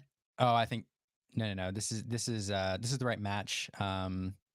This is Luca, the first seed against the Kendall's the fourth seed. So this makes sense. They just haven't updated that. Updated the Yeah. top. Okay, sorry. I will take a look here at Luca's deck real quick because I think we have some time and you asked for it, and we're about to see Luca. So let's take a look here. Luca is a fairly streamlined deck. Look at this. So we talk about consistency. There's not a lot of one ofs, not a lot of two ofs, with only Lady Tremaine and the two ofs. So when you look at it, it's really tight and it's very consistent. There's just not a lot of extraneous stuff. So you're going to draw into the cards that you want to see more often this game. So its finisher is really the Queen's Castle. That's kind of where it's getting to if it can't win aggressively early. So what this deck is looking to do in this meta is play Chernobog's Followers on turn 1. You want to play Flynn Rider on turn 2. On turn 3, you have two options to activate Flynn Rider. One, you can either play the Sisu, which should have a really high strength, or you can bounce the Chernobog's Followers with Madam M Snake and have a 3 strength character on turn when it comes back to you on turn 3, activating your Flynn Rider. And so you're looking to get maximum value early. The Sisu is obviously better because then you can quest for 2 lore as well in the next turn. But anyway, so you're really looking to drive the lore total higher with this build. You gotta slow down because I can't keep up with your thought process. I got to get it in before the game starts. And then you're looking to draw cards through the mid game with your rabbits, and then get to turn 7 potentially. And by turn 6 and 7, when you can activate your removal options with Lady Tremaine, Madam Medusa, you gain control of the board, and then you're using Queen's Castles to close out the game. You also have, Merlin and the bounce package there, Merlin Goat and the bounce package to close out the game as well. So it's a great build. But what makes it different this meta is leaning into this aggressive line, which we didn't have in previous sets. There was aggressive line with Minnie Mouse Surfer. This is a different aggressive line than we're used to seeing because the Flynn Riders really unlock that. And since they're still shuffling, let's take a look at Kendall's deck here. Kendall's deck, what do we see that's different? There's really not much. There's a little bit of difference. Brooms. Yeah, we got the magic broom there on turn 1. So more turn 1s, Magic Broom is a card that replaces itself, kind of like Chernobog's Followers when you play another card. So it gives you that consistency. It also gives you a bounce target. Again, these turn 1 plays are important in this aggressive build because they give you the bounce target for Snake on turn 3 potentially, or even better for Fox on turn 3. Because you're going to play Flynn Rider on turn 2, you can play Madam and Fox on turn 3, and now you have a 4 strength character sitting there ready to activate Flynn. So that first turn bounce target is useful. But you're still seeing like a lot of consistency like the other Ruby Amethyst stuff. Yeah, I mean it's really tight. I'm trying to look for differences here. Maui, it's pretty simple. Did we see the Fox in Luca's deck? Yes, we did. Oh, we did. Okay. Yeah, I remember seeing that. Okay. Yeah. So they're really, and that's the thing I want to talk about here. One of the big highlights is just the consistency. I mean, it is when you have 4 ofs and 3 ofs, it's just really, really tight. And so you're going to see, yes, no Lady Tremaines. That's a good point. Thanks, Anxiety Quid. No Lady Tremaines in this deck. And so it seems the brooms are kind of filling that. The Lady Tremaines are being swapped out for the magic brooms. It's an interesting choice. Lady Tremaine is a bit of a gamble, of course, because you have to kind of narrow the board down, but she does have 2 lore. So at the end of the game, it's a way that you can get some extra lore because it always feels good. It's a way you can get extra lore quickly. Yeah, in the end game. It always feels good to be left sitting with that 2 lore character. So, but interesting observation. Yeah, thanks, Anxiety Squid, for that. Okay, morph is easily removed. Lorcana Librarian, yeah, we asked about the morph. Sorry, and I got distracted. Morph, decent card. Morph, as Lorcana Librarian, as Sarah points out, it's easily removed. And you have decent shift targets for the cards you want to shift. The one I think that would be nice to get out early is Beast Tragic Hero. But one thing I noticed in some of these steel decks is not a lot of them are running Beast Tragic Hero, which is odd. So, that doesn't have a good shift target. But anyway, Paul pointing out Kendall running 4 Be Prepareds compared to Luca running just 3 of them. Yeah, and it does feel a bit like Rise of the Floodborn meta, Race to 7 Ink. Yes, I think that that's true. It does feel a lot like that, and it feels like that because this meta is leaning heavily into Emerald Steel, I think. And so, yeah, you're really trying to that turn 7 board clear is like great. So, let's see. Off to the races. We are off to the races, and so neither player with the Flynn. So the interesting thing here is obviously these decks. This is gonna be a fantastic matchup because these decks both want to run that aggressive line, but both of them know that the other player is also running that aggressive line. And so a turn 3 Sisu doesn't seem so great when your opponent's also playing a turn 3 Sisu. And so it's possible neither one of them had the Flynn line here. It's also possible both of them just decided not to do it. Yeah, avoided it because their opponent has kind of the answers, which is matching strength characters. Academy of Gaming, yes. $50 for Sad Beast, yes. Might be a reason why a lot of people aren't playing. Perhaps. So the 20 Pro folks bring up Flynn Rider there. Yeah, neither player with him. And then Kendall here looking to quest with a snake, drive some lore. So this is a game right now of, gosh. So this is a game where both players are likely going to be they're playing the long game. Both players are thinking about getting to that turn 7 where Be Prepareds are available and trying to collect as many Queen's Castles as possible, and then looking to drop a bunch of Queen's Castles on the board to try to close out the game once the board is clear. Because there's no one-shot answer in this deck for the Queen's Castle. You have Maui, which is close, but Maui is 1 strength short from removing Queen's Castles in 1 shot. So once the castles are on the board, they're going to stick. More difficult, yeah. So do you think we're looking at a Be Prepared on turn 7 and then like 2 Queen's Castles on turn 8 is like the ideal? Oh gosh, this is gonna be a chess match because both players know that the other player has Be Prepared available, and so it's a good question because what's gonna happen is neither player wants to overextend.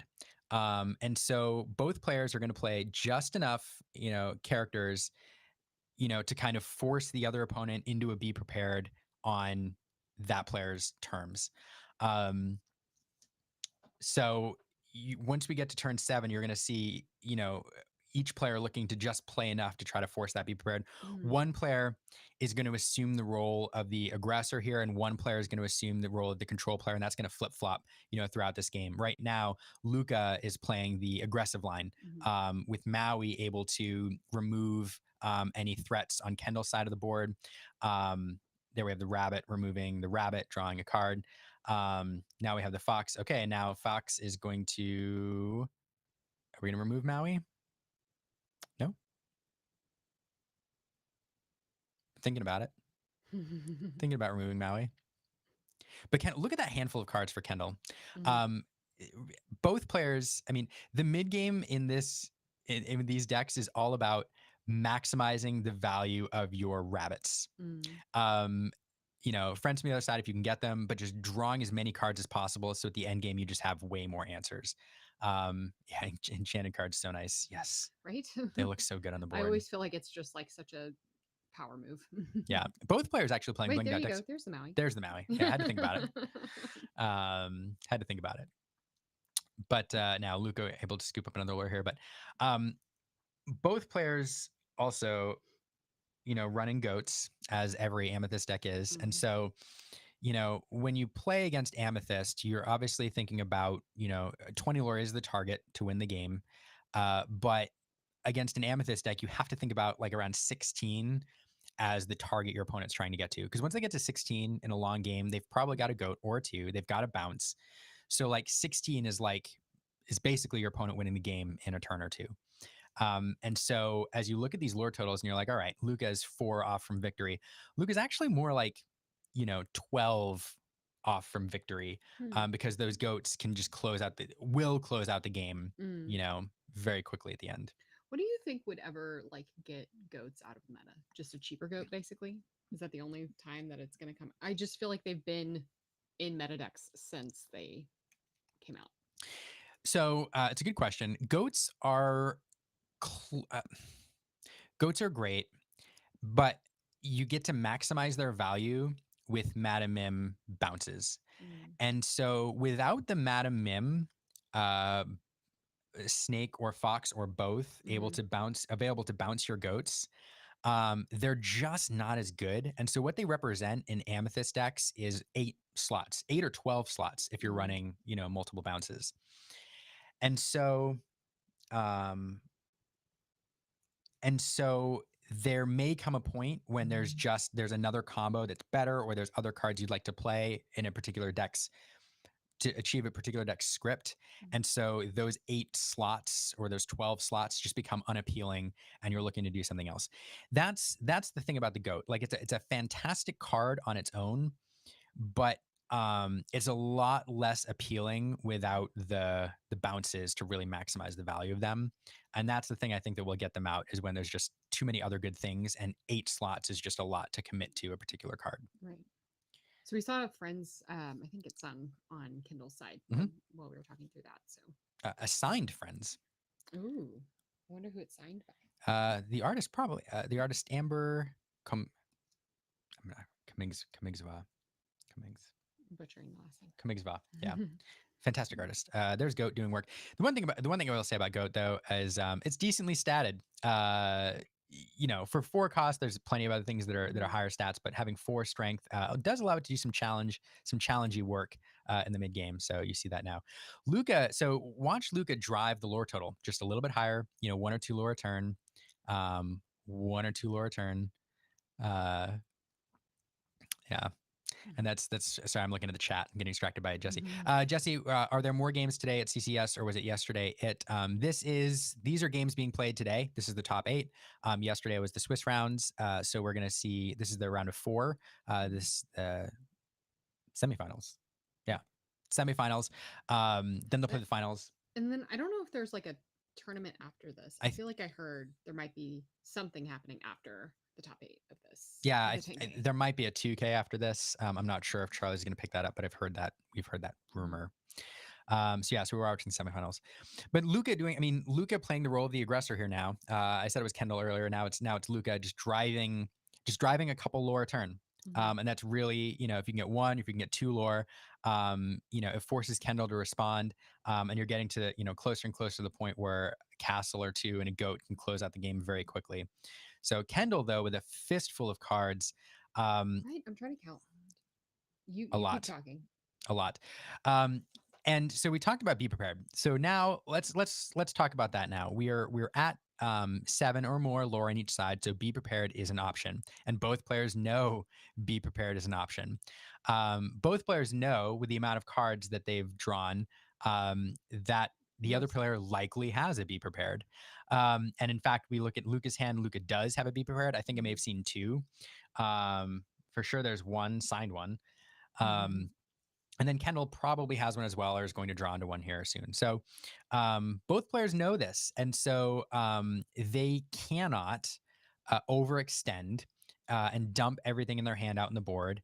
They have to play just enough characters that the opponent is forced to respond. And here, Luca has the edge in that regard, because Luca is probably going to um, here we have the fox removing the goat. Luke is probably going to play, 1 or 2 characters a turn, and to keep gaining 1 or 2 lore every turn, and kind of inviting Kendall Mhm. to play that be prepared and reset. One of the challenges in these Ruby Amethyst decks these days is that in the old days of this meta, people used to run Maleficents. People used to run, and in set 3, people ran Scars. They ran things with 7 or higher cost. Mhm. And what that allowed players to do is sing Be Prepared and then immediately rebuild the boards themselves. most players aren't running those high cost cards anymore in these Ruby Amethyst decks. And so you're really left with no option but to hard play and not sing to be prepared, which means unless you've built up a significant amount of ink, your opponent is going to be able to respond first and to rebuild the board. And so it puts you in this awkward position where you play the be prepared, hoping to clear the board and gain momentum. And then your opponent immediately has the momentum again because they play cards. Mm-hmm. And so I think, both players right now are thinking about that. Kendall is happy to keep building his ink total so he can play Be Prepared and then perhaps, play another character right away. Luca here maximizing the value of rabbits. And look at all those cards. Look at all those cards. You can't even fan them out. I know. But Luca here in a great spot, 9 lore, pushing the lore total higher. I think the game plan, for Luca here is quite simple. It is continue to play rabbits, bounce rabbits, keep a couple characters on the board, quest with 1 or 2 characters a turn, forcing Kendall to respond, gaining 1 or 2 lore a turn, getting closer to victory. From Kendall's perspective, it is to try to control Luca's lore gain as much as possible, continue to build ink, and then get into a position where he can be prepared and then immediately play a character or a castle on the same turn, and then perhaps drop a couple more castles on the next turn. But I think Kendall's in a it's a challenging spot right now, with the number of cards that Luca has in hand, with the lore looking the way that it is. Lorcanas, what were the other top decks? There were, in the top 8, there was 1 Sapphire Steel. There were 3 Emerald Steel. There were 2 Ruby Amethyst, which we're seeing playing right here. And then the remainder were Ruby Sapphire. I think there were 2. And I think that maths out correctly. So the most prevalent deck was Emerald Steel at 3. There were 2 of the others, except for the Emerald Steel. I'm sorry, the Sapphire Steel, which was 1, and that deck has since been knocked out in the quarterfinals. So in the semis, we have right here at least 1 Ruby Amethyst will make the finals, and then I'm not sure what's on the other side. Here we have Madame Medusa coming down, removing the Flynn Rider. Flynn Rider would have activated there with Maui. Maui is a great card to have paired with Flynn Rider, but now Flynn is off the board, so that's no longer a danger. One way that Kendall was looking to scoop up, a little bit of lore. So Luca there gaining 1 lore. Again, I think happy to gain 1 or 2 lore a turn, pushing this closer. But Kendall with not a terrible board state here. At the very least, can remove the snake, has a few options available. Would like to have couple be prepareds in hand at this point, at least 2. So you can play 1, invite Luca to overextend afterwards, which Luca's probably won't. But then you have the second one as an insurance policy. Okay, and we'll remove Snake into Snake, keeping Maui available. Maui singing be King Undisputed. And then Rabbit singing became executed, clearing Luca's board. Okay, so plenty of removal available there for Kendall, short of Be Prepared, clearing Luca's board, and now Luca having to rebuild a little bit. And there's the castle. So this is exactly you want to play the castle. You clear your opponent's board, you play the castle, and now you have Sisu in the castle and the Rabbit in the castle. So 2 cards there for Kendall next turn, and this is a fantastic position now. Kendall with Be Prepareds in hand, most likely. Luca's going to have to play a couple things on board to be able to respond to that castle. A Maui being dropped right now to deal 6 to it would be very nice, or at least clearing out I would say doing 6 to the castle and at least getting that damage on there would be very nice. Or perhaps you can do some shenanigans with the fox. But Luca is going to be in a bit of a pinch to respond here. There's the Rabbit drawing a card. We might see a fox here, bounce the Rabbit. There it is. Fox may remove the Rabbit to get rid of that 1 card draw, or may do 4 to the castle. I think doing 4 to the castle is probably what we'll do. Bounce the fox. There's the fox shenanigans. A perfect response. Because Kendall was in a position where if Luca wasn't able to remove that on that turn, and Luca just was dropping characters on the board, Kendall then could play Be Prepared, keep the board under control, and just let that castle do its thing for several turns. But that's a great play, and that's why having a lot of ink allows you to do some allows you to do some shenanigans. So not only netting 2 cards, off the rabbit that turn, but then able to do some foxy moves, remove that castle. And now Kendall, having to find another way to win here. So Maui removing that fox, and that prevents what that does is that prevents the fox on fox bounce shenanigans where you can just fox challenges, bounce the fox challenges, bounce the fox challenges. So that's no longer available. It'll be nice to get 2 lore off the Sisu perhaps. But obviously would have liked to have that castle on the board, and really would have liked those 2 cards off the top. Sisu is a card, as the 20 lore pro folks are showing us, that gets plus 1 strength for each card in an opponent's hand. So great to pair with the Flynn Rider frenemy there.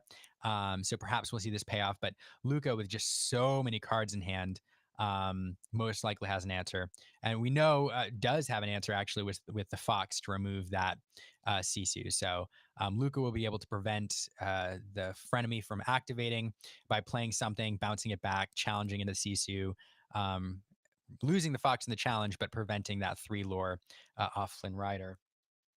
So, but Kendall forcing Luca to take that line here and respond to this in that way. So, and pushing the lore total up to 7. So getting closer now. The other top 4 matchup decks, Team Vegify, I don't know. We will. I don't know what else is in the semifinals right now. Oh goodness gracious! There were 3 Emerald Steel decks, so most likely one of those. But we'll see here shortly. The 2 games that we watched last round were both of these decks, and now we're getting to see this mirror. So, but we'll find out very soon what the other 2 decks are that are playing for the finals. Oof. So here we have another Sisu and a frenemy. So setting up the same combination again. Goodness, that is a lot of ink on Lucas' side. It's a lot of cards in Luca's hand. There's the be prepared, drawing that out. So, Kendall probably knew that was coming, but, really at the point where we had to force it out. Let's see, Luca doesn't play anything else to board, so Kendall now can respond. Happy to have another rabbit to play to draw a card, and a goat there. So, and we'll play the goat out, gain a lore, and get a little closer to victory. I feel like we're watching a game of chicken. Like where they're just both kind of like, I don't know, again, like waiting to draw the be prepared out. Not quite, I don't know, being conservative. Yeah, I mean, that's kind of what it is. Both, so here we have Lady Tremaine, which Kendall's not running. Luca plays. Interesting choice here. We want to maximize the value of both of these, but here getting rid of the goat, choosing the card draw over the lore, which is probably the right choice at this point in the game. And there goes the rabbit being banished to be King Undisputed. So Kendall getting to choose which card to banish each time, but when you have to choose twice and you have 2 characters, there they go. Madame Medusa coming out and banishing Lady Tremaine, which represents 2 lore. So happy to get that off the board, and that's kind of the perfect answer there. But gosh, Luca with just so many cards in hand. Kendall with some decent amount, but not as many as Luca. Crazy. Yeah, but game of chicken, I mean, kind of, both, both players definitely, and now that they're kind of even on lore total, both players looking to kind of put enough out that, they can push the lore a little bit and force the opponent to play the be prepared. We see a goat going into the inkwell there in order to play the Queen's Castle this turn. So interesting choice. How many Queen's Castles have we seen thus far? Since I've been kind of in and out. 1 on Kendall's side. Okay. Yeah, so that's his second Queen's Castle. And then on Goat, on Luca's side, getting a lore, bouncing for the fox. We'll see if there's another fox, and there is another fox. So there it is. That's the Queen's Castle answer, and enough lore right now in order to play a fox, bounce a fox, bounce a fox. Like, I'm sorry, not enough lore, enough ink. Gosh. So that's the answer to the castle, to Maui or some foxy shenanigans. So great play. That's the perfect response to the castle. Kendall's tried that twice now, clearing Luca's board, and then playing the castle, seeing if Luca has the response, and Luca's had it both times. So here Kendall again is trying out the frenemy line, trying to get high lore characters on the board. There's Maui removing the fox and representing 6 lore. Problem is, Luca does have the answer here. We know Luca has a goat in hand that was bounced back and another fox, so able to play the fox. Or so Luca will be right, and then remove the Maui. Although that would leave Fox now active for Frenemy to activate. So there we go. Michael Mitchell asks, are either of the Ruby Sapphire lists still in the running? I don't know. I have to double check. I don't know who's playing in the other side yet. Let me see if I can. Yeah. Text some folks. Yes, Quizmatic. Kendall's matchup in the top 8 was Bucky deck. Yep. Yeah, it was a Bucky deck that he played.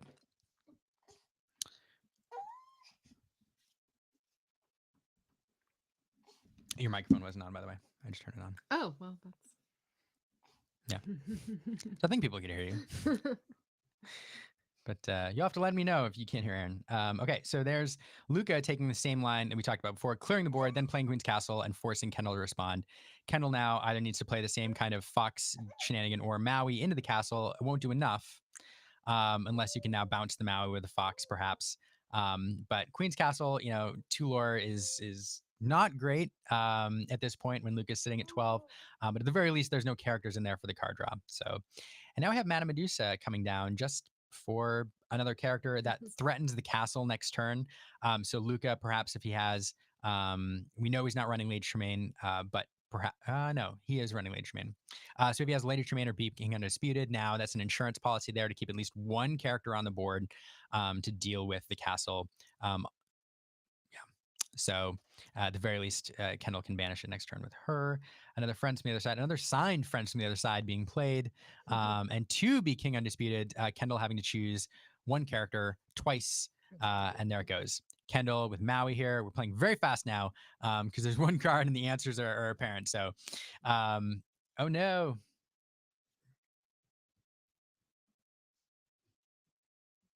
Let's see. So the camera's frozen. We know the stream's not frozen because we still see the background moving. So hopefully the camera picks up here. But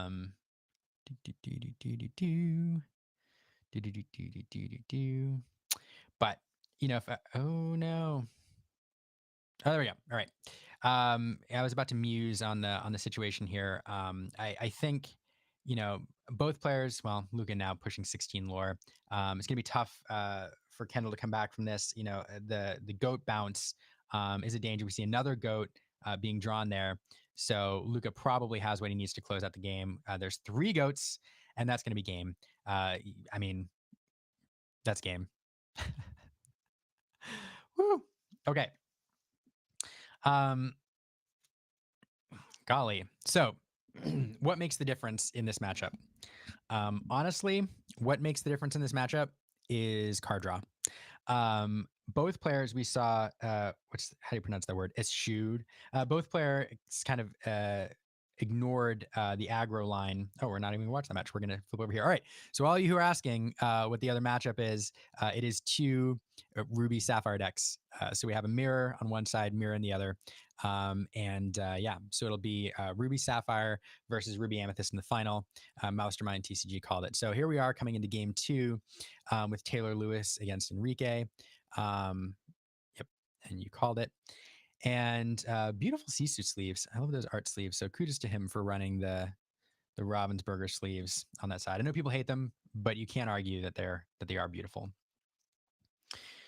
So let's take a look at the game state here. So Ruby Sapphire sitting on 6 ink, about to get to the point where Enrique sitting on 6 ink. Taylor probably sitting on about 6 ink. I don't see Fishbone Quill on either side. So nope, 4 ink. So Enrique is able to ramp there a couple times. We see how far I'll go, which allows an extra ink. So Enrique definitely leading in the ramp category, although Taylor happy to have a Hiram Flavisham online, I think. So probably better card draw there on Taylor's side, better ramp on Enrique's side. Both players here are looking to activate, their end game engine. We all know this deck. We know what it likes to do, but in case you're not familiar, explain it quickly. These decks generally are trying to set up an end game engine. We've seen in previous sets, some ran McDuck Manors to try to close games out in the mid game or use those locations in the end game to close out things, but not this set in general. Most of the time, you are just playing to your end game engine of lucky dimes. Or a lucky dime with one of your high lore characters. Perhaps it's Tamatoa with your items, or now Ariel with your items in order to close out games quickly. And so the game plan through the mid game here is draw a lot of cards with Flaversham, if you can. Ramp as much as possible to get to that end game engine as fast as you possibly can. So one interesting note here, the 20 Lore Pro guys have highlighted their Flynn Rider on the right hand side. It's because one of these decks is actually playing Flynn Rider, and let's see, it's Taylor. So Taylor is actually playing Flynn Rider in this build, Flynn Rider and Sisu, which I don't think you normally see in this build. This deck is not an aggressive deck, and I think normally you see Flynn Riders in the aggro slot or in an aggro deck. But Taylor choosing to use them, probably not, I would guess, for the aggressive line. It's probably for late game when Be Prepared becomes available or Sisu and you're able to clear your opponent's board. And then you can play Flynn Rider and perhaps a Maui, or even a Tamatoa with its 5 strength, or Taylor's running Maleficent Dragon. So you couple the Flynn Rider with any one of those, and once you've cleared your opponent's board, you're able to gain 3 lore, pretty quickly. So it's kind of an interesting build, and I'm interested to see how that works out here. But I'm willing to bet that Flynn Rider isn't in there for early game aggression, although it can be used that way with the Sisu shift target. But it's probably in there for the late game. So these decks are slightly different in terms of their build. All right, but we're not going to stay with that game. We're going to go. We're going back over here to the Kendall and Luca matchup. Luca, Kenneth Lithgow in the chat there. Yes, Luca, phenomenal player. This is top 4 right now. So winner of this game goes on to the finals, and it could be Luca or it could be Kendall. Luca having taken game 1. I was talking earlier about what I think the difference in this matchup is, in this mirror, is card draw. I don't think either player are going to lean into the aggressive Flynn Rider line. They might, but the problem is that your opponent has the answers. They have a matching Sisu, or a Brawl, perhaps, to remove that early threat. So I don't know that either player right now is thinking about trying to scoop up a ton of lore with Flynn Rider early. They might. Rather, I think both players are thinking about ignoring that line, though, and playing the long game. And what that means in this matchup is, one player is going to take the aggressive line, is going to be the one in control of the board, and trying to gain 1 or 2 lore a turn. And the other player is going to be responding, in kind of the control role. But really what both players are trying to do is just draw cards in the mid game, trying to maximize use of the rabbits, trying to hit friends from the other side, to get a big card advantage for the end of the game. Because what that allows you to do is either play a Be Prepared and then drop castles immediately, or it gives you all of your removal options that you can use to clear your opponent's board, and then, in the absence of a Be Prepared, drop your endgame answers. Or it also allows you some interesting options with bouncing stuff. And we saw, Luca with 3 foxes last game do some work, able to fox bounce, fox bounce, fox bounce to remove castles. And so, both players are thinking about, maximizing use of the rabbits in the mid game, maximizing, the number of friends they hit ideally, and just trying to build up this vast reservoir of cards, for the end of the game, enabling them to close it out. So it's really all about, I think in this matchup, it's really all about the mid game, and who manages to, maximize that draw. But I'll be interested. Let's see if either one of them takes the Flynn line here.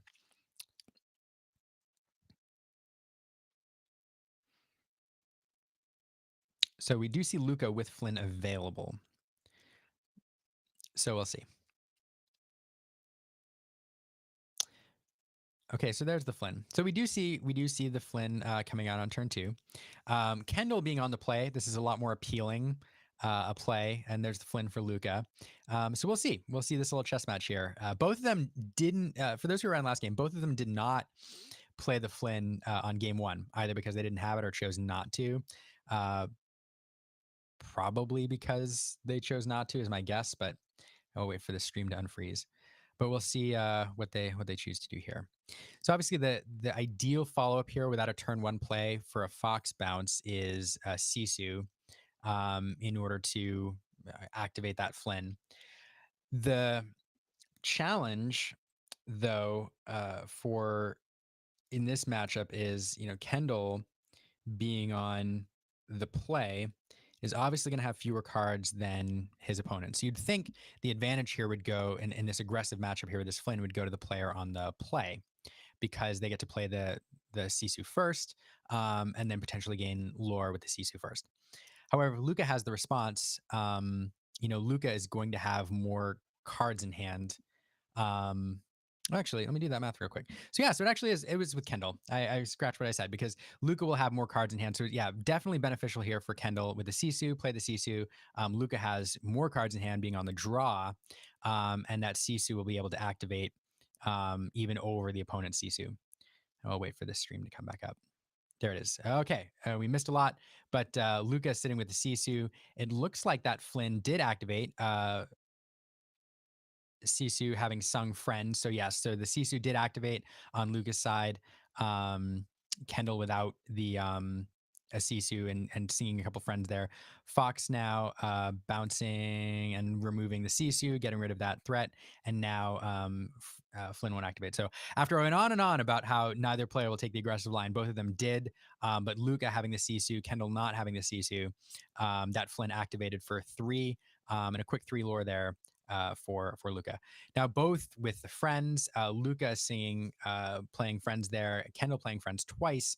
We talked about how important the card draw was in the mid game earlier, and both of them hitting the cards they need. We see Luca with a rabbit in hand. So both of them with friends, both of them with rabbitses, both of them rabbits, rabbit eye. Rabbits, and there we have, another friend. So Luca with a very aggressive line here. Be prepared is not available to Kendall. So Kendall now having to play, even with the Sisu, one, two. So Sisu goes into the Inkwell. Yeah, even with the Sisu, that won't do it. Because Kendall has managed to draw so many cards that it works to his disadvantage here. All right, Madame Medusa getting rid of one of those Flynns, not able to target the Sisu. So now, indicating there's really no other answer for him. So removing one of those frenemies will keep the lore gain down to 3 rather than 6. But Kendall playing defense here. So this is I thought neither player would take the aggressive line, and Luca has, and it's paying off big time, even being on the draw. 2 cards there with friends from the other side. And then bouncing the rabbit with the fox. It's really, really interesting here because the Sisu having gone into the Inkwell, now Luca knows that he can play, a decent number of cards or draw a decent number of cards in his Sisu, and Kendall's Sisu won't outstrength his because it's in the Inkwell. So before, Luca having to think about how many cards versus how many cards in case the Sisu comes down, but now not having to think about that because the likelihood of there being another one are probably pretty low. So that Sisu there now having kind of free reign. And this is just a tough spot. So although Kendall's sitting on 6 ink, so Kendall can clear the board here with the Be Prepared and kind of reset things and take a breather. And that's probably where I think he's hoping to go. Luca probably, and I see 2 Be Prepareds in there, so that might be what we see here. So quest, get 2 lore, and then probably a Be Prepared coming down here, and there it is. A sign Be Prepared. So Luca probably, knew that was a possibility. That being said, if Kendall didn't have to be prepared, Luca had this game pretty well wrapped up, I think, in early turn. So a bit of a gamble, but Luca knowing that be prepared is likely there. Having cards to play afterwards, having the rabbit. So yeah, kind of a bit of a moonshot, but able to recover just fine, I think, with that be prepared. So we'll see if Kendall has cards to rebuild the board quickly to kind of answer that. Here comes a rabbit, drawing a card. Both players looking to build a resource advantage. Kendall there getting a friend's able to play it here, play it, draw 2 more cards. And again, that card advantage really coming to play here. Kendall having played 3 friends now, at least 3. Did I miss one? At least 3. Luca having played one as well. And then Rabbit, obviously, with getting some more card draw. So really just both players doing, I think what they want to do mid game with that card draw. Kendall having played one be prepared already. Oof, this is a fun matchup. It's a fun matchup. Now, sorry, the stream is frozen again. Well, the stream isn't frozen. The camera's frozen, so we'll wait for that to come back up here. Once again, I'll plug the folks at 20 Lore Pro who are bringing us the stream. They sent us a note during the week and they said, hey, you all, we'd love it if you, you're welcome to carry our stream and commentate over it. I know you've been doing a lot of commentating for the challenges. So, if you want to commentate over our stream this weekend, you're more than welcome to. We'd love it if you did. And so we took them up on that. And here we are kind of practicing our commentating chops. So we appreciate them both for bringing us this stream and then for allowing us to commentate over the top. So we did not just grab the stream. This is definitely something we did in conjunction with them. So, all right. So Luca here again, playing Rabbit, playing Maleficent, drawing cards. And again, we saw the same thing happen last game where I think both players were, in the mid game looking to draw cards, and for somehow Luca edging Kendall a little bit on the card draw, able to draw just 3 or 4 more, giving him more options. And I think the same has happened here when I look at Kendall's hand versus Luca's hand. Luca just has hands just a little bit bigger, giving him some more options. Here we have another friends from Kendall though, kind of trying to close that gap, and both players here just with a full grip plus looking to close out this game. So Brawl there taking out the rabbit. It never feels good banishing your opponent's character when they get to draw a card, but we talked about how each player is looking to maximize use of, maximize card draw and able, with the bounce options in this deck, when you're able to bounce your rabbit, so a rabbit gets you 4 cards versus 2, it's just really good. So Kendall happy to get rid of that rabbit to prevent a lot of that, continued card draw off of it. Frenemy on the board, it's always interesting when Frenemy is there. Frenemy is not terribly dangerous on its own, but at any point in the game, it's one, Maui away from being able to activate. And Madame Medusa here removing the rabbit. So we talked about the value of removing the rabbits, and there we go. But yeah, Frenemy able to activate when a Maui's dropped. So kind of innocuous on its own, but really forces your opponent to think about what you may drop to activate that at any given time. So Luca, Luca with more rabbits in hand. This is a very different game for both of these players if they don't draw into their rabbits and don't draw into their friends. And both games, both players have managed to find, plenty of those cards and able to use them effectively. So let's see. Players taking a look at the discard piles here, laying them out. It's good. So good from Luca there. I think both players. Sometimes I think we like to think that if we can hide information from our opponents and obscure certain things, that it gives you an edge, and that's sort of true. But I really do think it leads to a better play experience. It leads to a better tournament experience when the game state is evident to everybody playing, when the amount of ink available, when your hand size is available, when players are clear as to what's going on, because it's a really feel bad experience when you're like obscuring or hiding ink perhaps. And so it's I like how Luca here has as Kendall's probably asked numerous times about what's in the discard pile, is kind of spread out his discard pile to allow Kendall and himself to see how many of each card have been played this game and what's in the discard pile. So I appreciate that from Luca. All right, Kendall here with the Sisu on the board, which will activate both Flens at the start of next turn. Luke, obviously, with a ton of cards to respond in hand, but 2 Flens on the board will represent 6 lore if that Sisu can stick around and not be out Sisu'd by one that Luca drops, perhaps.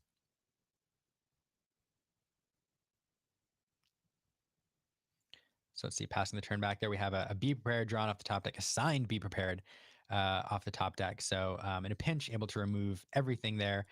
Luca questing for 2. I'm guessing that's what's about to happen. So the top deck Be Prepared is played, clearing all of that out. It is possible Luca had, some other answers there, Madame Medusa perhaps, or Be King Undisputed, or other things to remove characters. But why, in this instance, Luca choosing, instead of using 2 or 3, just clear everything out? One thing I'll note here, let's take a look at the ink advantage here. So we have 8 ink on Luca's side, 1, 2, 3, 4, 5, 6, 7, 8. So it's about even. 1, 1, 2, 3, 4, 5, 6, 7, 8, 9. So 9 on Kendall's side. So Luca has skipped some ink drops. Kendall building up a bit more of an ink advantage, and that could matter quite a bit at the end game. Leads me to believe I see a friends there, but I see a lot of uninkables there. I see Madame Medusa, some rabbits, and some others. So it's possible Luca, trying not to ink some of those, end game, finisher cards that he wants. So we'll see. But Luca, gosh, managing to drive to 9 lore already. It's quite a bit. Kendall now dropping a Frenemy and a Goat. Goat there as a card that Kendall's hoping will activate Frenemy at the start of next turn, and a Chernobug's Followers. Extending a little bit here. I do wonder if Kendall's here hoping that the other Be Prepared isn't there, but it is. And so there goes that board. Goat gaining another lore for Kendall. So I am willing to bet that was, not an overextension, but that was kind of a hope that other Be Prepared wasn't there. One of these players, let me double check. One of these players is only running 3 Be Prepareds. So let's see. No, Luca. It's Kendall. Kendall's only running 3. Luca is running. Oh no, they're both running 4. I take it back. Both running 4. Yeah, Be Prepareds. Okay, so Luca's used 2, and 2 remaining. Oof, what a game.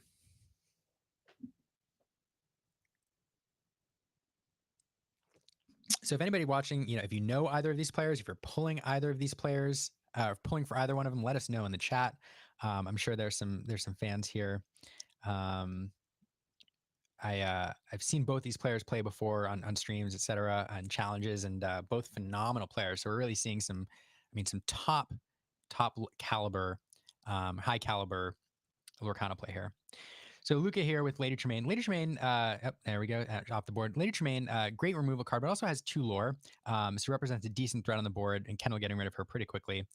Rabbit coming down to draw a card. We see a Goat off the top deck, bouncing the rabbit, drawing a card. Again, just maximizing the use of those rabbits. And look at all those cards. Enchanted Maui into the Inkwell, and then Queen's Castle now.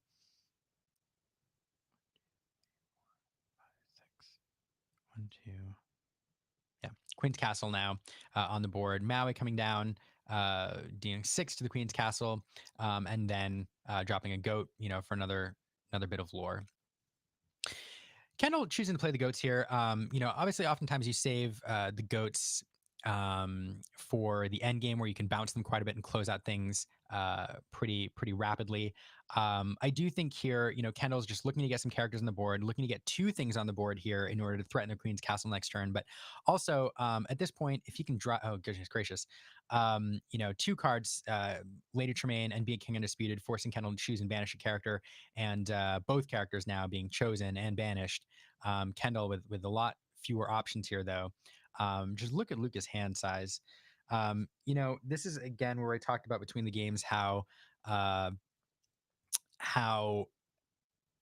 the mid-game card draw is so important, will make a difference in this game, and you're seeing it again here.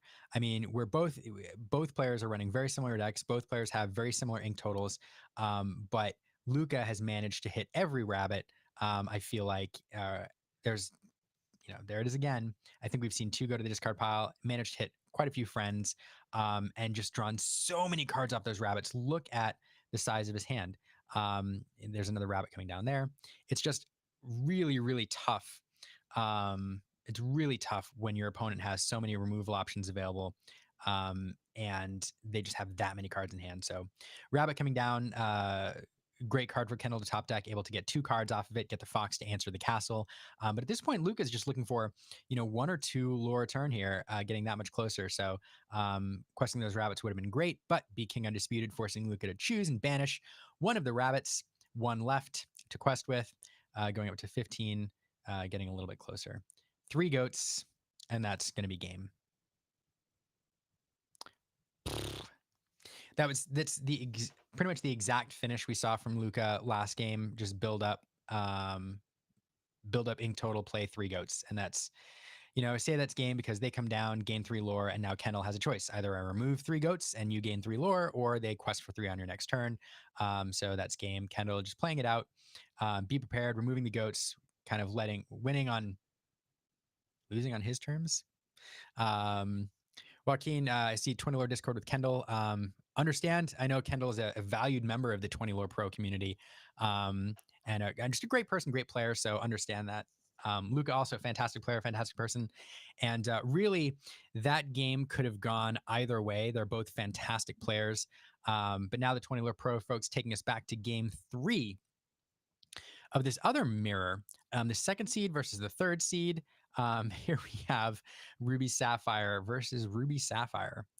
One of the differences between these decks on display here: Taylor choosing to run Flynn Rider in this Ruby Sapphire deck, where I don't think it's a common card in these decks. I've kind of mused that it's most likely used for endgame purposes, but here we have Taylor using it kind of in the mid game, with the Grandma Tall on the board, which will activate that Flynn Rider. So able to get some sneaky 3 lore here, unless Enrique is able to answer on his turn. Both players are setting up their engine nicely. They both have popsicles on the board, able to be eaten by Harem. And here comes a Hiram now on Taylor's side to draw him a couple cards. And the Fishbone Quill is very nice for Taylor to have on his side. So it looks like both players kind of executing their game plan here. I do see a Sisu on the bottom of Enrique's board. I can't tell if that's in play. It looks like Enrique is canting his cards 45 degrees to exert them, which is, by the way, the rules say 90 degrees. It just leads to some confusion. So I'm guessing that Sisu's in play and has quested. Let's see if we unexert that Sisu there. Ready that Sisu. There we do. Okay, so that Sisu is in play. So luckily for Enrique, that Sisu there will prevent the lore gain from the Flynn, and the Flynn's lore gain from the Grammatala. So that's kind of a counter there. 90 degrees, folks. 90 degrees. But again, oh gosh, I do appreciate the Sisu sleeves, though. I do appreciate the Sisu sleeves. So let's see. Both players thinking about this. Both players, playing a very similar game plan. These decks, as we all know, are really trying to develop their end game engine.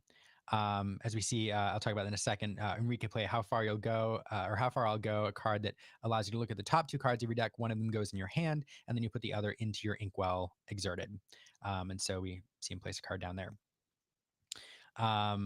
Play 6, Madame Medusa, targeting the Flaversham. Want to get that off the board, get rid of that card draw, and shut that down. And now inking for turn, another popsicle to draw a card. So kind of a very good turn there for Enrique. So what both these decks are trying to do is build their endgame engine. They want to get, at the end of the game, a Lucky Dime on board, coupled with a high lore character like Tamatoa, or perhaps Ariel Treasure Collector, I believe is her name, to close out the game in like 1 or 2 turns. These decks are capable of getting 15 lore or more in a single turn. And so both players just looking to control the board while accumulating ink in their inkwell and getting to the point of the game where you can close it out in 1 or 2 turns. You breezy, this whole time we were being angry at the wrong rodent. I'm sure you're talking about Bucky compared to Flaversham. Is that what you're referring to? Maybe? I don't know. So here we have Fishbone Quill activating. Tamatoa coming out. Tamatoa will pull an item back from the inkwell. It looks like it's a popsicle. Exert your ink, folks. Hiram is the problem. Hiram is the problem. It's interesting when you talk about Hiram being a problem. One of the things Breezy highlighting in the chat here, Hiram is the engine that kind of makes this deck go.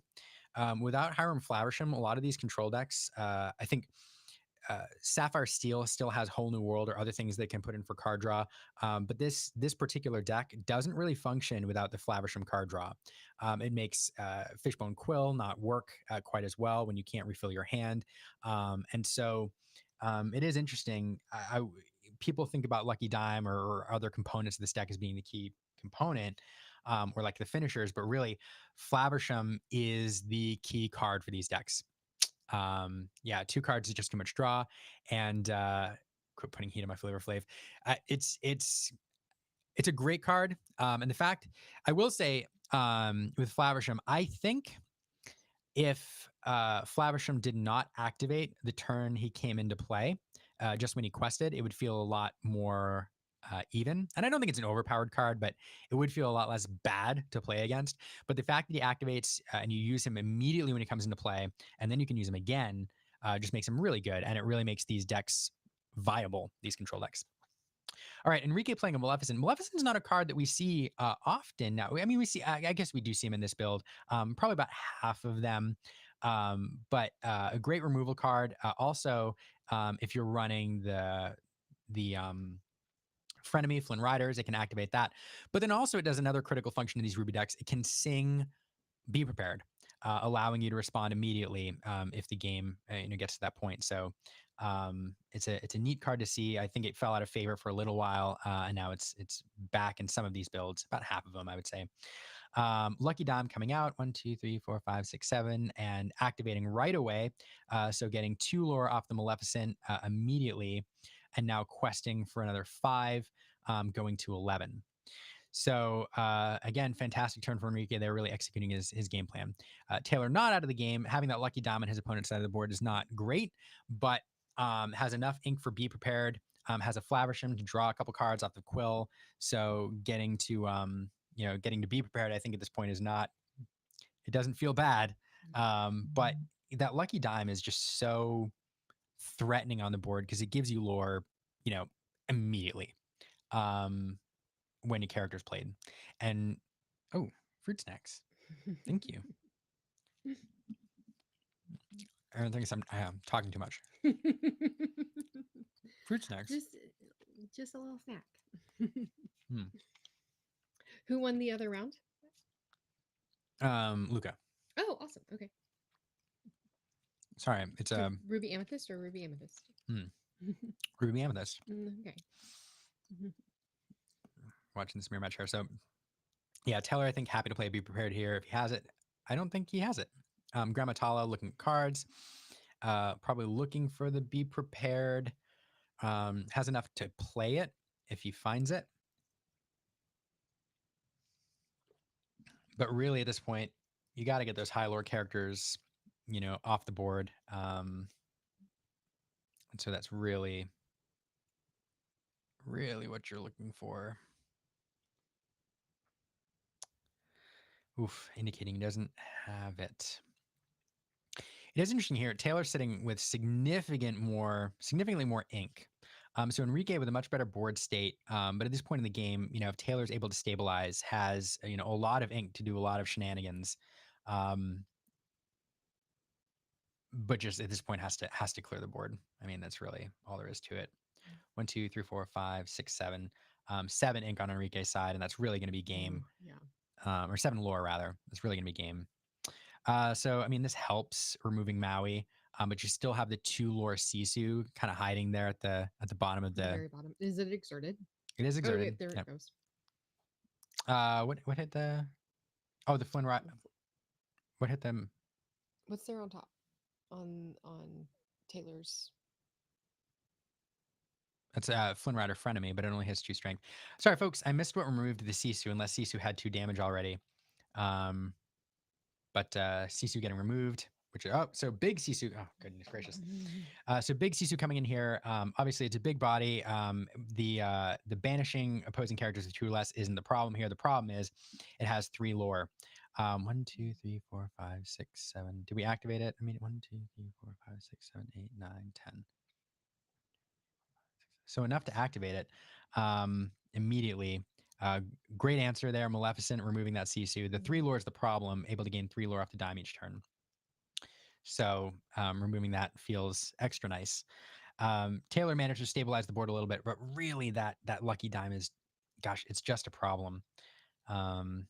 It's just a problem for Taylor. Oh, I see that in the bottom. Yeah, there's a Madame Medusa hiding down there too. Mm-hmm. Is that what that is? Yeah, looks like it. So, yeah, Kenneth, people screaming for bans. I agree with you. I think the format is healthy. I think the format is very healthy. I think the reason people dislike Bucky so much, I think there's 2 reasons why people are calling for bans on Bucky. Part of it is Bucky's very good, but I think there's 2 bigger problems. One of them is Bucky's not going to get worse because as Floodborne are introduced, Bucky's just going to get better and better, especially low cost Floodborne. But the other problem is that the reason he's good, the discard mechanic, just leads to not fun gameplay. So it leads to a poor game experience. And I think that's people's problem with it. It's not that Bucky is inherently overpowered. It's that he's overpowered in such a way that makes him really fun, really like not fun to play against. Yeah. People don't like playing a card game without cards. Yeah. That's really what it comes down to, I think. So I think that's why people were so loud about that particular card. But the format overall, I think, is pretty healthy. I think people have found ways to play around Bucky, and as we're seeing here, no. And that was game. Oh yeah, that was quick. So Enrique taking that down there, while I was chatting about Bucky. Yeah, I mean, great game from Enrique. Really, sometimes what this game comes down to is who gets the dime first. Enrique pushing the lore throughout the game, able to get that dime. Excuse me, and use it several times. Yeah. That's exciting. So we have a Ruby Sapphire and Ruby Amethyst going into the final match. Having seen both of those decks these last 2 rounds, what do you think? How are things going to shape up? What are your predictions? It's going to, oh gosh, it's going to be a really fun matchup.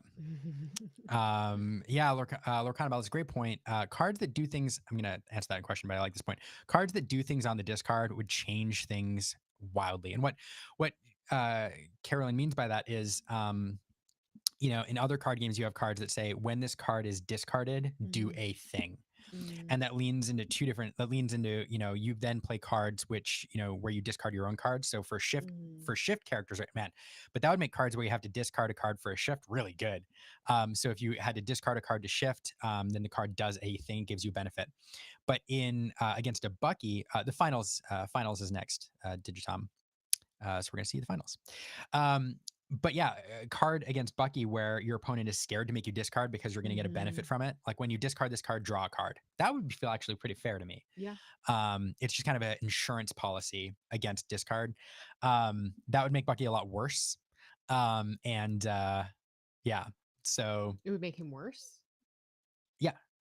Because if you're forcing your opponent to discard a card and they're getting a benefit out of discarding that card, then yeah, it's not as good. Oh, you meaning, okay, it would make him not worse to play against. I thought you meant it would make him worse to play against, but I was like, that would balance him out. But okay, no, I get what you're saying. Yeah, it would make him more make the fair. card not as good. Right. Yeah. Digitom, we have a Ruby Amethyst against Ruby Sapphire. Yep. So we're talking about so what we're going to see in this matchup is, so we talk about inevitability. I keep talking about this word, and inevitability in card games is Frank Karsten talks about this word a lot. Inevitability is when a game goes long, who is going to win? Like, who is the inevitable winner of a game over time? Understanding who has inevitability in a given matchup is important. It allows you to identify who should take the aggressive line, who should take the control line, etc. And in this matchup, the inevitable deck, the inevitable winner, is the Ruby Sapphire deck. Okay. Because for a variety of reasons. It just has a lot of answers in the top end. It has a lot of control options available at the top end, but Lucky Dime allows it to win a game in a turn Mm. with enough ink. So, and in the right scenario. So in this matchup, now that's not to say that that the Ruby Amethyst deck cannot win in a longer game. There is a line where it does be prepared, and then it drops like 3 or 4 castles in a turn, and then it wins the game. But it's a lot harder to do, and there are still some answers with Maui and some other stuff in the Ruby Sapphire deck. So what does that mean? That means that the Ruby Amethyst deck is going to be looking to take the aggressive line against this deck. Like it really wants to take an aggressive line. So it wants to play that Flynn Rider on turn 2. Can we pull up the deck? Oh, yeah. Oh, I'm sorry. That's a good idea. It wants to play the Flynn Rider on turn 2. Come here, you. Again, thank you to our folks at 20 Lore Pro for bringing us a stream and asking us actually if we wanted to stream this, and we took them up on it. So thanks to them for allowing us to do this and offering to let us do this. So, all right. So this is Luca's deck. Luca has not run or has not lost a match all through Swiss, and then clearly not through the top 8. Yeah. So as Kenneth Lithgow points out in the chat here, you want to turn one play. You want to turn one play for the biggest reason is it gives you a bounce target for the Fox on turn 3 if you don't have it. But the perfect opening is, for the aggressive line is a Chernobog's Followers on turn 1, followed by Flynn Rider on turn 2, followed by a Sisu on turn 3. Now, in some games, you can use the Fox in place of the Sisu if you bounce the turn 1 Chernobog's Followers, but ideally you have a Sisu, which should have a lot of strength. And then on turn 4, you play the castle. And that's just a lot for your opponent to respond to. And the castle is going to gain you more lore and yada, yada. Now, here's an interesting challenge, though, in this particular matchup. Because I need to double check here. Who was playing the Flynn Rider? Because Enrique won, right? Okay, so here. The one interesting note here is Enrique is also playing the Sisu, on turn 3. And that's in there for 2 reasons. A big one is, one reason is it's a shift target for the, big Sisu. But I don't think that's the primary reason. I think the primary reason is it's in there as an anti Flynn Rider Sisu combo. Exactly. Yeah. So especially when you're on the play. It's interesting when you're on the draw, though, against if you're trying to out Sisu your opponent Sisu. If you're on I tried to do this earlier and I messed it up, but if you're on the draw, your opponent is most likely going to out Sisu you. So it's not, it's not great.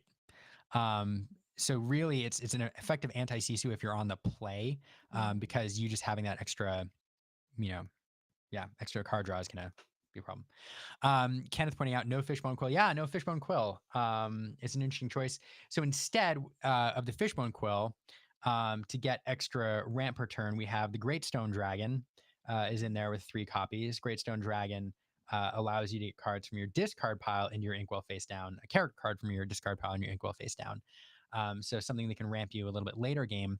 And then you also have, you do have 1 jump ahead, how far I'll go to ramp you. But yeah, no Fishbone Quill. Develop your brain doesn't really ramp, but Nah, yeah, being less you look for cards, but yeah, it is a cantrip card. So it's interesting. No Fishbone Quill here. Obviously done well without it, taking him into the finals here. But it doesn't ramp as fast. And I think part of that, it's an interesting choice, right? One of the reasons you have Fishbone Quill, you do want to get the extra ink every turn to get you closer to, your end game. But I think one of the reasons that Fishbone Quill is so good is when you're facing some aggro decks. Yep. We're still waiting. Yeah, we're still waiting. I was just double checking. When you're playing aggressive decks and you're trying to get to turn to 7 ink, like fast. So what you're trying to do is, on turn 5, perhaps, play the be prepared as opposed to, turn 7. And I don't think you're seeing quite as many aggressive decks here with Emerald Amethyst being out of the meta, or not as prevalent. But the other problem I think is against Bucky decks, against discard decks, Fishbone Quill doesn't feel very good, right? Because you're already being forced to discard perhaps 2-3 cards by, on your first 3 or 4 turns. And if you're using extra cards out of your hand for ink, it doesn't feel great, right? So I think one of the reasons, one of the calculations here that Enrique made is probably that Fishbone Quill kind of plays into the hands of the Bucky decks in a way, because you're taking an extra card or 2 out of your hand. And unless you hit that Flavisham on turn 4, you're going to be in a bit of a spot. So that's probably another reason why Fishbone Quill has been left out here in favor of Greatstone Dragon. Thoughts, chat?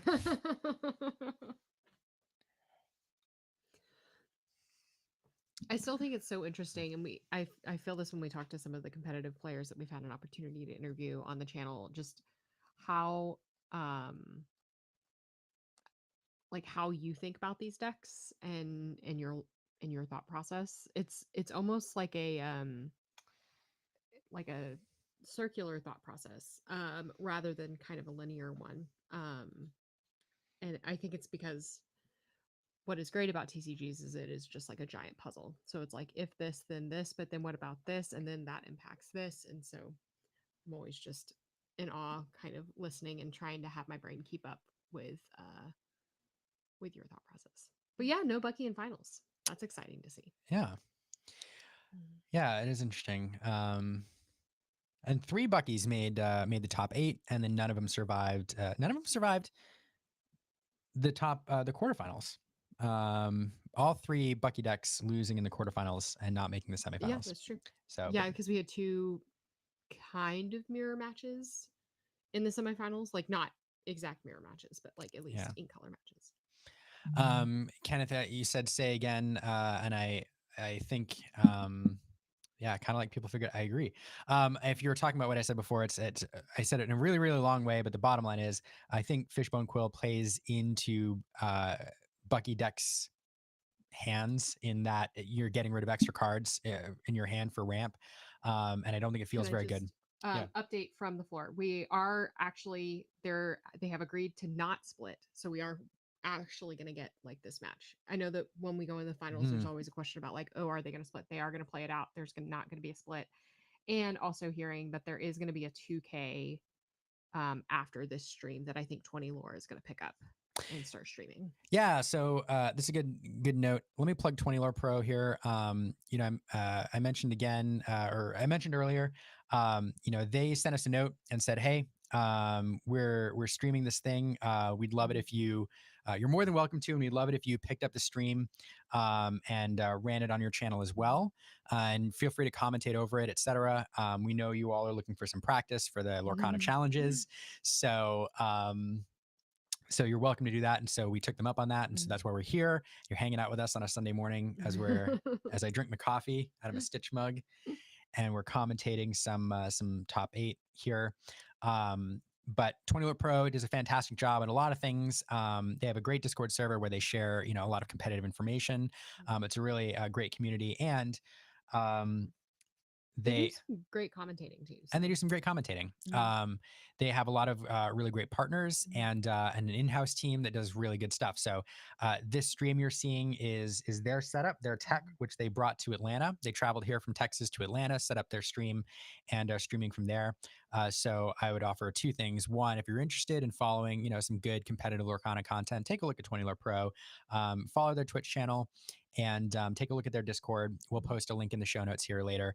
And the other thing is, if you are hosting a tournament somewhere, if you're playing in a tournament or you're a store and you're hosting a tournament and you want some commentary, talk to the 20 Lore Pro folks, because not only do they offer some great in-house teams, they also work with people like us, we're pretty well connected, but also they have a great tech setup that they can bring out to wherever you are, perhaps, and commentate from there. Yeah. So take a look at 20 Lore Pro. They're a great group of folks, and we enjoy working with them quite a bit. Yeah, absolutely. We actually get to hang out with them again next weekend at our LGS, hosting a 1K, I believe, next weekend. So we'll be hanging out with the 20 Lore Pro team, streaming that. I believe we're going to be over on the 20 Lore Pro Twitch channel for that. So check us out over there.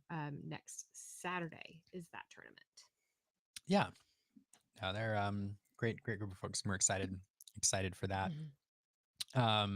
Not playing, just commentating. Yes. Sad. Can't take my Cusco in. So yeah, so we're gonna wait for the finals to start, and then after this, I think we're gonna jump off after the finals, and we're gonna cap our stream there. But if you're interested in watching some more Lorcana play over in the 20 Lore 20 Lore Pro Twitch, they'll be bringing you a 2K after this. Can I ask just a dumb question? Probably a dumb for question. me or the chat.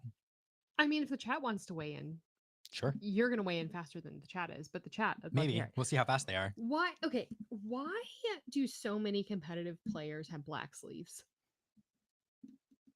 Okay, I have an answer. Like I started noticing that really in Chicago because I was watching the stream while you were here. Black, not blank, just like straight up black. Yeah, they're like straight up black. Yeah. So I get the blank sleeves. I don't like playing with sleeves with stuff on the back, but that's because I'm a casual player and I get like the board state gets too cluttered for me. But anyway, black specifically. Yeah. I'll get my answer in a second. Hunter Okami, I think I'm hoping the boring is referring to the sleeve color and not the commentary. My commentary, because if it is, I mean, it's fine. I'll take the constructive criticism, but I assume you're talking about the sleeve color. Kenneth Liskow hits it actually on the nose. So there's, yes, I'm hoping that's the sleeve color. Yeah, this is the issue. In tournaments, marking cards is a thing people have done in order to gain an advantage. And so, yeah, so everybody's hitting it here. It's cheap, it's easy and nondescript. Yes, the sleeve. Thanks, Hunter. So we're in the finals here, but the biggest reason is so there's two problems you have with sleeves oftentimes in competitive play, especially when you're looking for them not to be marked. One is art sleeves can easily be dinged or scratched or modified in some way, even if it's really subtle. Right. And even if you're not gaining an advantage from it during deck checks, judges can catch it and your opponent can claim that you're gaining unfair information. In fact, there was a really big scandal in the Magic world. There was a tournament in Australia, and somebody in the chat probably has more information than me and can tell me more details. And if you do, let me know. But there's a very, very prominent player who is using art sleeves with a lot of detail. And some of the details were modified like just a little bit on each sleeve that he'd done on purpose in order to gain a competitive advantage, on the sleeves, maybe lands versus non-lands. Right. But it was very, very, very, very subtle, and it caused this huge scandal. And so sometimes in some tournaments, art sleeves aren't even allowed because it's a problem. The other problem so that's why people go to colored sleeves more often. Right. But the thing, even with colored solid sleeves, I think they're the good choice. And I don't play black because I do think they're boring. But there's two problems with solid color sleeves. One is there's a lot of solid color sleeves which are actually see-through. And you see it even in the Dragon Shield line. In orange or a brighter color like orange. Or like a yellow. I think we have a yellow that's like a little see-through. You can kind of see the Lorcana logo on the back. Yeah, and that's a problem because you can, again, mark those, and that's an issue. You can mark like the Lorcana, like you can mark the card and then theoretically see through the sleeve. Is that what you mean? Yeah. Okay. And so Kenneth pointing out, again, I knew somebody knew better, who's playing Tron, which is a type of Magic deck in various formats, but 4 marked cards, they were all the same 4 Tron lands. So Tron is a deck type which requires you get 3 of a certain type of land in play and like a matching set to get maximum value, and he had certain and cards do you marked. have that when you're playing like a mill deck too, so that you're like knowing what card, or no, that wouldn't make sense. But I guess that it advantages you when you're shuffling. So you kind of get those cards towards the top or something like that. And even knowing what, is there. Sarah pointing out that smoky back inner sleeves helps with that. Yes. So if you're playing a color, oh, if you don't use sleeves, man, then you're playing. Larrick asks, what if you don't use sleeves? Then you're playing in the 90s. Is Playing fast and loose is with the your answer. friends. In tournaments, you have to use sleeves. The problem is the cards themselves get dinged so easily Mhm. when you're shuffling, when you're playing, when you're moving them around, that even a small like divot or mark in can be a marked card. And so Mhm. you really, now if you're playing in draft, you know, or something like that, and you're LGS, you know, most people still use sleeves, but I think it's acceptable there in a more casual setting not to. But in general, you have to. But the other problem with the color sleeves though is even with colored sleeves, if they're all right, if they're not see through, if they're just fine, they can be easily tweaked or bent, and the little crease that gives something away. And Mhm. you'll see it sometimes when they do deck checks in the finals where they make people rotate out their sleeves. With black sleeves, that doesn't happen because as much because you can hide any imperfections really easily. So Mhm. yeah, Larek, I mean, it is frustrating. I understand to have to buy cards and then you have to pay, you know, $10 or $12 for sleeves to use them. But it is the competitive advantage though that you get from you know, cards being marked and even inadvertently or dinged.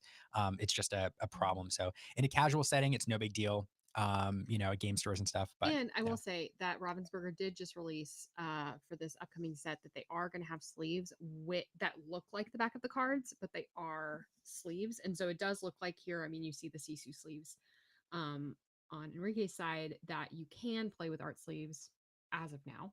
And so if you like the look of the back of the cards, which for me was a big thing, I love the look of the back of the cards, and it always like pains me to sleeve them up because I want to see the pretty like lore pip.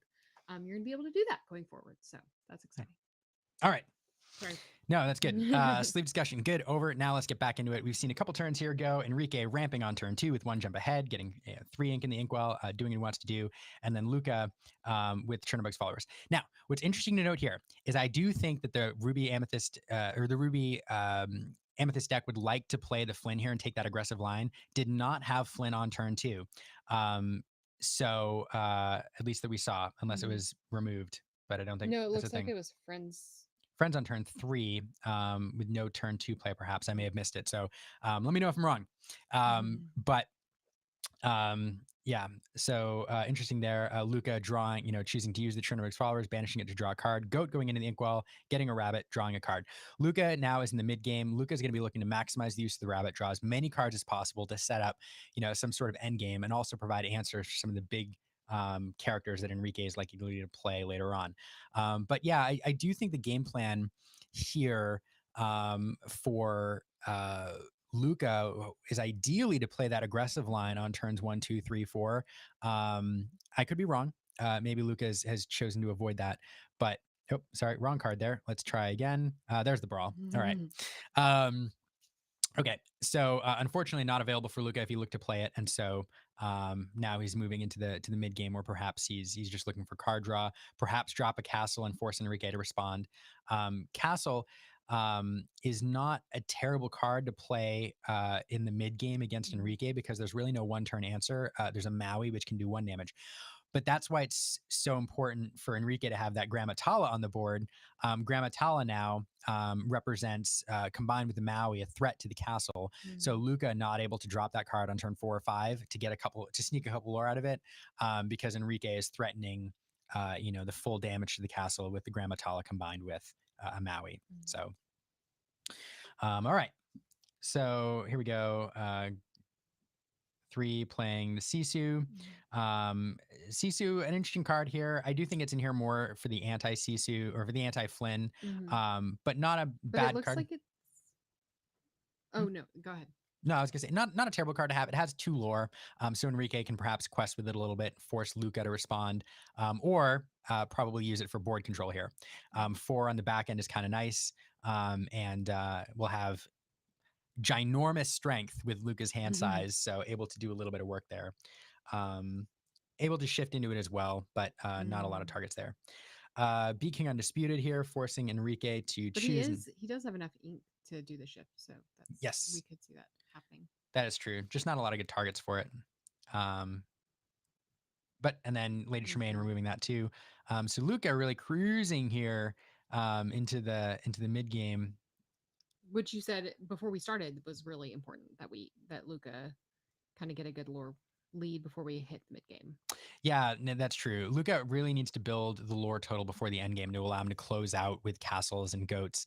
Um, once Enrique's removal, his Maleficence and Be Prepared and everything become unlocked, then it's going to be a lot harder for Luca to establish kind of a board state to gain a lot of lore. So really needs to get to the point where he's trying to close out with a couple lore. It's a good point. Fishhook again. Kenneth pointing out he plays Fishhook again. Fishhook is a card that's most often used, I think, coupled with Maui in order to take out locations in one shot. So as we were talking about, enables you to use Maui to remove a castle in one go. And it is interesting to see them work back in the meta. There is the Sisu coming in. Sisu will banish opposing characters with 2 or less strength, getting rid of the Chernobog's followers there.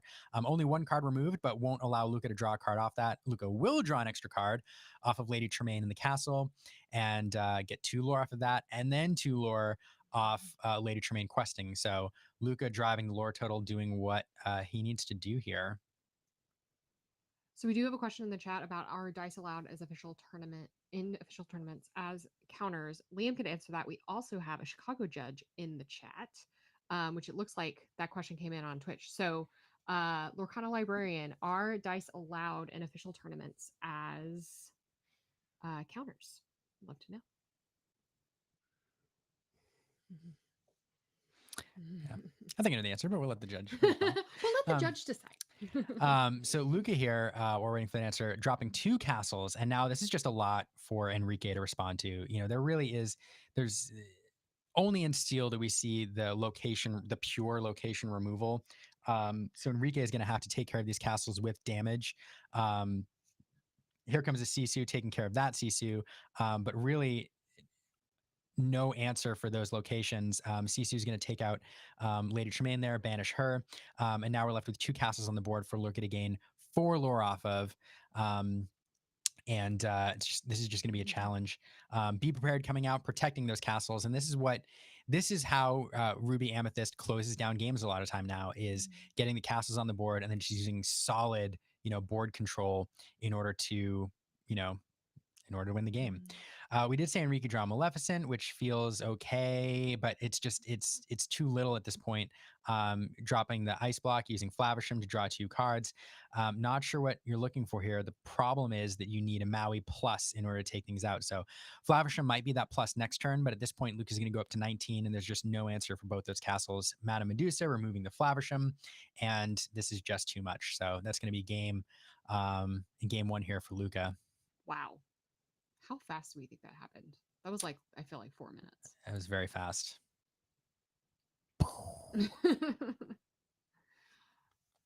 I did highlight Sarah's comment. Okay, good. Rushing. So Sarah says yes, dice, yes. Dice as damage counters, not for lore total. You do need to have a pen and paper now for lore. Yes. Which is better for everybody. Do we know? Can you use like one of those boogie board things? No. Okay, good to know.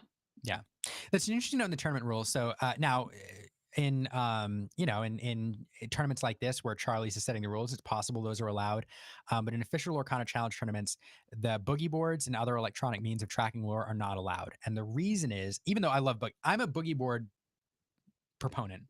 I love them for tracking lore. I think they're great. They don't waste paper, and I like them a lot. The problem with them is, though, in these competitive tournaments that they've said is the judges are not able to keep track of every brand of electronic device that's out there and know what those devices are capable of doing in terms of storage. And so it's possible that competitors can gain an unfair advantage by having some sort of information stored in that device, like a tablet or something, that the judges just don't know about. And so for that reason, they've said as a blanket rule, because there's so many brands, we can't keep track of them all. You cannot use electronic devices. You have to use pen and paper because we know that pen and paper doesn't store data. Yeah. So unless it's a great question. Like, Mission Impossible, like pen or something like that. Yeah, it's a great question. Gosh, I will say when you do go to the challenges and you're checking in, they do provide you with a pen and paper. So if you've forgotten yours, at Atlanta they provided me with pen and paper. Oh yeah, no, that's right. Yeah. Squizmatic said the head judge for Atlanta ended up allowing boogie boards. They disallowed them in Chicago. I don't know. I'm going to defer here again to Sarah in the chat, Lorcana Librarian, for that note. We got word ahead of time that they weren't allowed. If they allowed them in Atlanta, then that's great. I don't know if they allowed them in Chicago or not. Yeah. Lorcana Librarian. It's so handy to have a judge in the chat. Yeah. Rocket books are good because you can use water to erase the pen and reuse the notebook. That's true. Pay 8 says in Atlanta, we did allow boogie boards and other stuff like that. Okay. So I'm corrected. So initially, before the tournament started, they said they weren't going to allow them. It looks like boogie boards were allowed. So I stand corrected. Oh, we're off to the races again. All right, let's watch this one because this is potentially the last game. So good. So forget what I said. It looks like boogie boards and some other stuff were allowed, but bring a pen and paper just in case. But God, boogie boards are so good. Okay, so turn one Chernobug's followers. That's kind of what Luca wants to be doing. Turn one, I think that's the only turn one play. Popsicle out already. Popsicle out already on the board. Develop your brain. Look at the top 2 cards. Pick one, and send one to the bottom. Interesting choice here. Tamato being kept. Ice block going to the bottom. Tamato is an interesting card to keep here, but into the ink, well, it goes. Okay. And then another develop your brain. Looking at, we see a Sisu and a avalanche. Not avalanche, sorry. I'm not sure what the other card was. It looked like an avalanche, but that's steel. To answer your question, I think he played against green steel in the top 8. I think. I would have to check. I think it was him against green steel in the top 8. Is that what we watched? I can't remember if we watched Kendall or Luca. Kendall played both. Kendall played the blue steel deck. I forget. I'll have to double check. Either Kendall or Luca played Emerald Steel. Somebody in the chat remind me which one. I forget. It was Kendall. You know what? I'm sorry. Yes, Liam is correct. Okay. It was Kendall. Yeah, so I don't know if Luca played. I don't think Luca played green steel today. In the top 8. Squizmatic says that we were all correct. Initially, they said no to the boogie boards and electronic devices. Then when we pushed back, they ended up putting them, they ended up looking at the patent for boogie boards and said boogie boards are okay because they're not electronic devices. They use, ink and like etch a sketches. Yeah. All right. Now we've cleared that up. Boogie boards are okay, apparently. All right. So back to the game. So turn 3, Maleficent. Again, noting here, Luca did not take the aggressive line with Flynn Rider on turn 2. Again, at this point, it might be a choice not to pursue that line and to go into the mid game without trying to drive that lore total early. Enrique playing Sisu here. Sisu, fun little card, probably being used more for board control at this point, but able to scoop up 2 lore if Enrique wants to start pushing the lore total. But a Flaversham on turn 4, enabling that card draw is great. Here we have a friend from the other side. Luca hitting and using Brawl to remove the Flaversham. Said enough of that card draw. And then a Sisu going into the Inkwell. So it hurts losing that Flaversham at this point. Hopefully for Enrique, he can get another one soon because he really needs that card draw to get this deck clicking. How far I'll go will help, though. Looking at the top 2 cards, picking 1 to go in the Inkwell and then 1 to stay in hand. We see a Maleficent and How Far I'll Go. I'm going to venture to guess we'll send the Maleficent to the Inkwell and keep the How Far I'll Go to play again next turn. But not sure yet. Checking the hand, seeing what's available there. So this game, again, it's not as aggressive as I think Luca would like to be or that I would be with this deck. I think, do we know if the top cut is open deck list? Sunfellow Lumineer is pointing out, it makes sense not to pursue the aggressive route on the draw. That is probably true. Although on the draw, yeah, no, it does, especially with the Sisu and your opponent playing Sisu. That's true. Do we know if the top cut is open deck list? It is open deck list. These were posted online last night. So both players are aware of the other deck. Or the other person's deck, and probably studied them quite a bit. Luca, I will note, has not lost a match all through Swiss, or obviously in the top 8.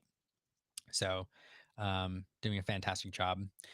All right, and we see a goat here on turn 4, again, driving the lore up a little bit. Enrique doing a little bit of ramp with the How Far All Goes and a 1 jump ahead. So pushing lore total a little bit. And we did see a lucky dime there off the top deck. So now has that card available and can slam that at some point and start using it to gain lore. Do we know if this was best of 2 or best of 3? I believe it was best of 3. Okay. But I'm not positive. I'll have to double check. I think it was best of 3 though. Okay, so Luca kind of doing what he needs to do. Although it is interesting seeing the goat played so early. You know, the goat does a couple interesting functions mid game. It does have high-ish strength, but ideally, you know, we've seen Luca in other games play three goats at the end game to close multiple games out. So we know that this is a card that Luca likes to save for the very end to close things out. So seeing it in the mid game here instead of a rabbit leads me to believe that Luca has not hit the rabbit quite yet and is not on his ideal draw. So kind of on the back foot. It does sing King. Sunflower Lunars points out that is true. It does sing from King or Be King Undisputed. So that's another interesting line. But again, I do think based on you know what we know about this deck and Luca's play that he'd love to be playing rabbits here if he had them. And I don't think he does. Although a fox there able to make use of the goat, goat's you know lore gain next turn. Looks like this might. He's got the fox in hand. Yes. Oh, he's about to ink it. And Okay. fox into the inkwell. Okay. So Enrique up again. We knew who drew the lucky dime last turn. I think I also see a Be Prepared there, and there's another Be Prepared. So those are available. Luca knows now we're on turn 8. Plenty of, or not turn 8, but there's 8 ink available. And there comes, so great use. Okay, so Ice Block is a fantastic card that we got in set 4. I think people underestimated it at first, and then it worked its way into decks because you can couple it with cards that care about character strength, like Sisu. So double Ice Block there, able to knock down the goat to 2 strength, making Sisu able to remove it on her enter the battlefield or enter playability. So Sisu there clearing out the board with that double Ice Block. So those Ice Blocks doing work. And just for fun, Enrique just drew another Sisu, so that line is available as well.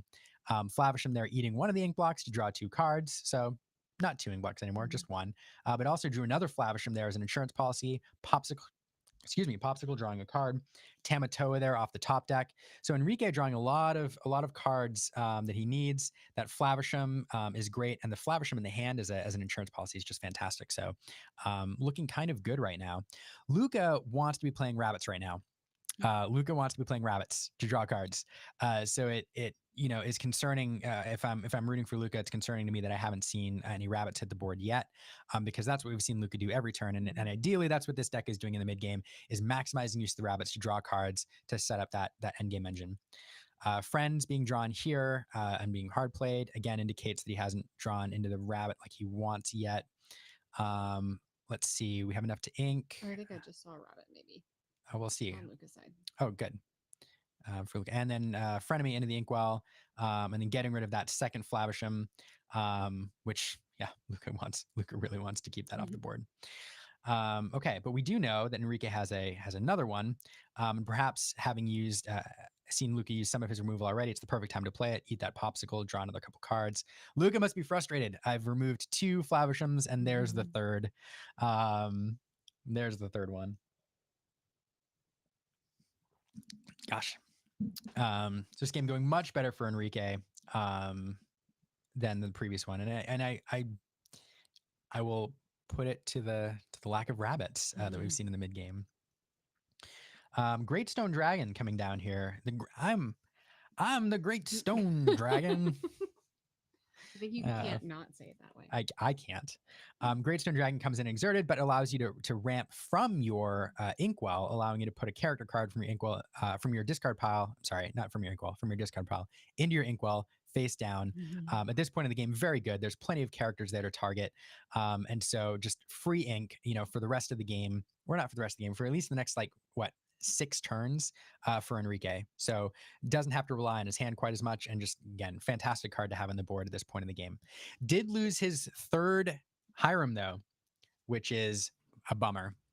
This is where Great Stone Dragon is insane. It is true. This is free ink for the next 6 turns, which is just fantastic. Luca taking a look there, saying, how many characters are in your discard pile? And then probably concluding a lot. And yeah, having to then there they go, one at a time. So the other interesting thing though about Great Stone Dragon, it's a subtle point, but it's an interesting one. Your opponent oftentimes will refer to your discard pile to see what's been played, what hasn't been played, etc. So a perfect example here is Flavishams. It's really interesting for Luca to be able to look at any given time in Enrique's discard pile and figure out how many Flavershims have been played. But as you're sliding those into your inkwell, now your opponent has to remember these things and is not able to access, that information. That's not free information anymore. So it's a subtle point, but it's something else worth noting. Finally, we see a rabbit and we see a castle. Castle, a fantastic card in this matchup because again, Enrique has no single turn answer for it without a fish hook in this build.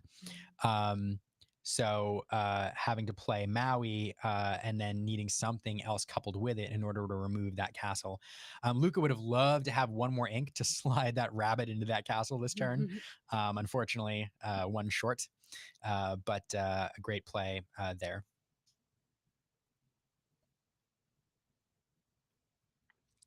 So again, I think both players, or I think Enrique is kind of comfortable where things are. Luca, that was a great play, having to force Enrique into responding here, but Enrique is kind of where he wants to be. The lucky dime's on board. We have 2 items, so Tamatoa now is sitting at 4 items, so 4 lore.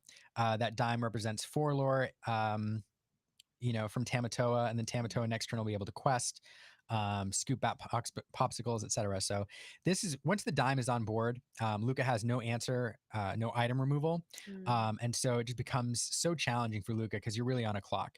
With the card draw in this deck, Enrique is going to be able to play a character per turn and gain lore immediately, every turn. And so here we are, I think, activating that dime, getting that 4 lore, and passing over to Luca. 1, 2, 3. Do we go from 1 to 5? 1, 2, 3, 4. It's 4 lore. No, yeah. Anyway. Oh, that's why. There's a sneaky popsicle hidden over there. I think probably the production crew said, "Hey, can you get that popsicle in frame?" And there it is. So yeah, okay, popsicle there. Here's the answer though. Later Tremaine forcing Enrique to discard the Tamatoa or banish the Tamatoa, and it goes into the inkwell, becoming free fodder for the Great Stone Dragon there. Luca pushing the lore total though. I mean, 3 lore a turn, or 5 lore a turn, if those things stick, is not too shabby. So I'm willing to bet that Enrique is might be thinking about that castle as a loss, and at this point thinking of racing, perhaps. Let's see, Great Stone Dragon into the inkwell. Let's see what answers we have here. We really want to remove something from the board if possible. How about both things from the board? 7, 8, 9, 10, 11, 12. Double checking. We have just enough to remove all the characters. So unfortunately that, not enough ink to activate the dime. Also, again, no answer for the castle, but getting those cleared off the board and getting that card draw off the castle is nice. But Luca though has hit a sweet spot with his ink, enough to do multiple things per turn. There's Be Prepared, clearing the board, and again, leaving the castle standing. So Enrique needs to figure out a way to answer that castle now or race to 20 lore. That's really the challenge. We do have a Maui in hand though, so Enrique can put 6 on that castle immediately, which is probably something he wants to think about doing because then, with another Maui he can answer it. Grandma Tala gonna look at the cards first, figure out what options are available. Grandma Tala plus a Maui on the board would be nice because it forces Luca to respond to both. Although Luca has another Be Prepared in hand there, yes? Or is that Be King Undisputed? I missed it. Yeah, it's one of I those. didn't see it. I think it's a Be Prepared. Popsicle drawing cards. Really, okay, so now we have 2 Mauis on board, or 2 Mauis in hand.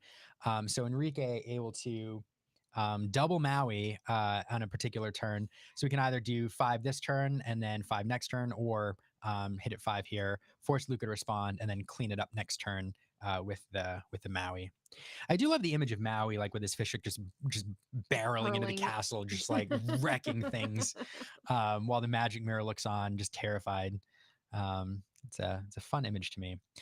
Here goes the rabbit. We have another rabbit in hand. So now we're hitting the rabbit stride. This is where Luca wants to be, just drawing cards on the rabbit. We have a goat in hand, which represents 2 lore. So Luca essentially sitting at, well, I say it represents 2 lore. The thing when you're playing Ruby Sapphire, though, is Ruby Sapphire can close out, games in 1 turn.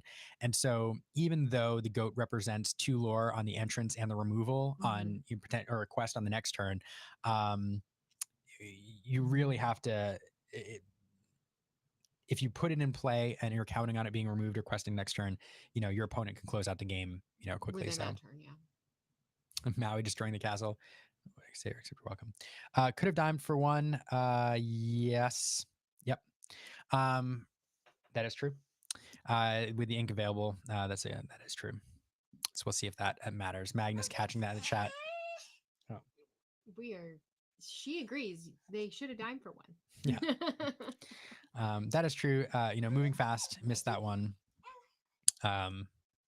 That happens. Now, 1, 2, 3, 4, 5 items on the board. So a Tamatoa at this point represents 6 lore immediately, which is significant.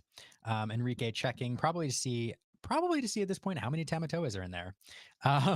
Is yeah. Yeah, Luca thinking about this. This is a tough matchup here. Or tough game. What are you doing? Very interested in the microphone. Yeah. Okay.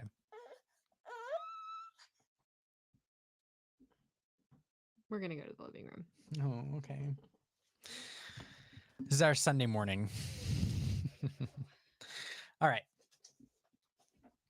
So fun match. All right. So Great Stone Dragon. I mean, I'll point out again, Great Stone Dragon. A lot of people have been raving about this in the chat. I mean, what a great card, at this point in the game. 1 ink per turn, not out of your hand, really allows you to make use of what's in your discard pile there. And we've seen it do work this game. It's been in play, 4 or 5 turns now. So 5 ink, in the inkwell that wouldn't be there otherwise. And a second Lucky Dime is scary. So the castle finally being removed. The board looks a lot better for him here, and having 2 Lucky Dimes on board is a scary thing.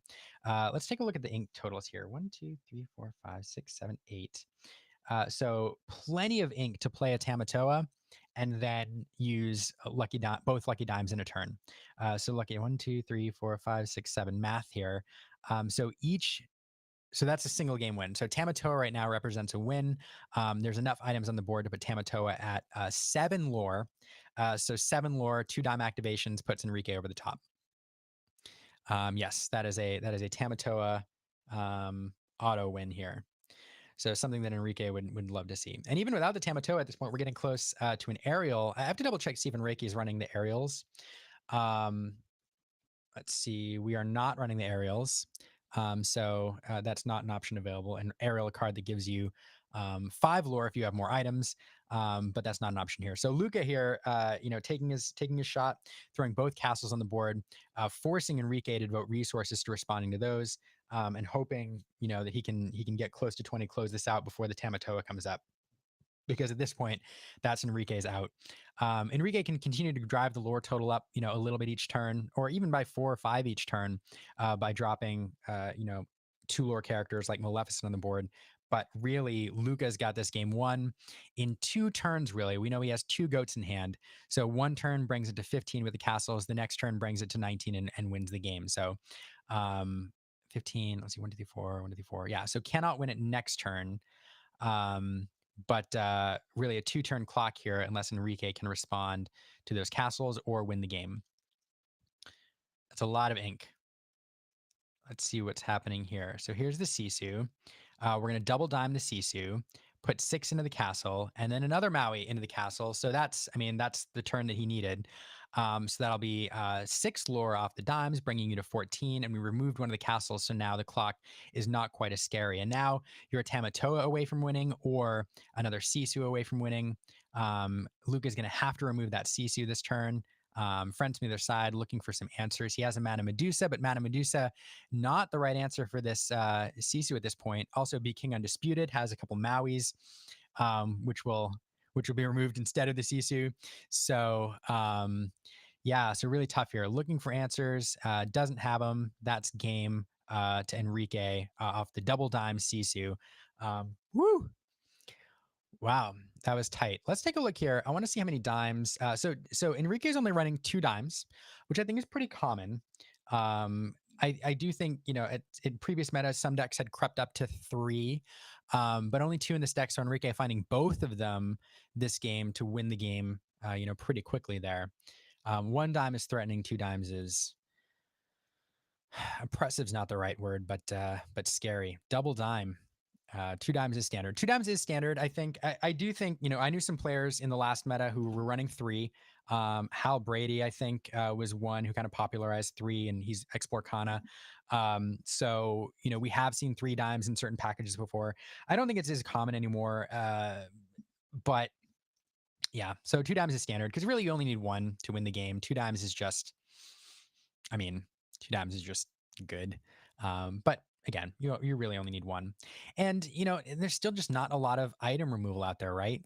You know, a couple decks teched in Judy Hopps for, you know, some item removal, and you do have, you know, Rise of the Titans. Benja made an appearance in some decks, and is not quite as prevalent anymore, although some Emerald Steel decks are running them.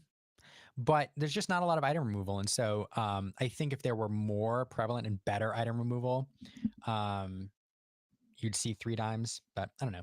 I guess you do have the Aladdin in there now, the Floodborn Aladdin at 3. But yeah, so 2 dimes is pretty standard. Yeah. It does feel like if you get to the point where you're saving item removal for the dime, you're probably in a bad spot anyway. But yeah, so we'll see. So Luca on the play this time. We'll see if Luca chooses to go that aggressive route with the Flynn Rider on turn 2 if it's available. Try to close out the game quickly. I do think, you know, it's this is such a tough matchup here. What it comes down to this last game for me is the lack of rabbits in the early mid game.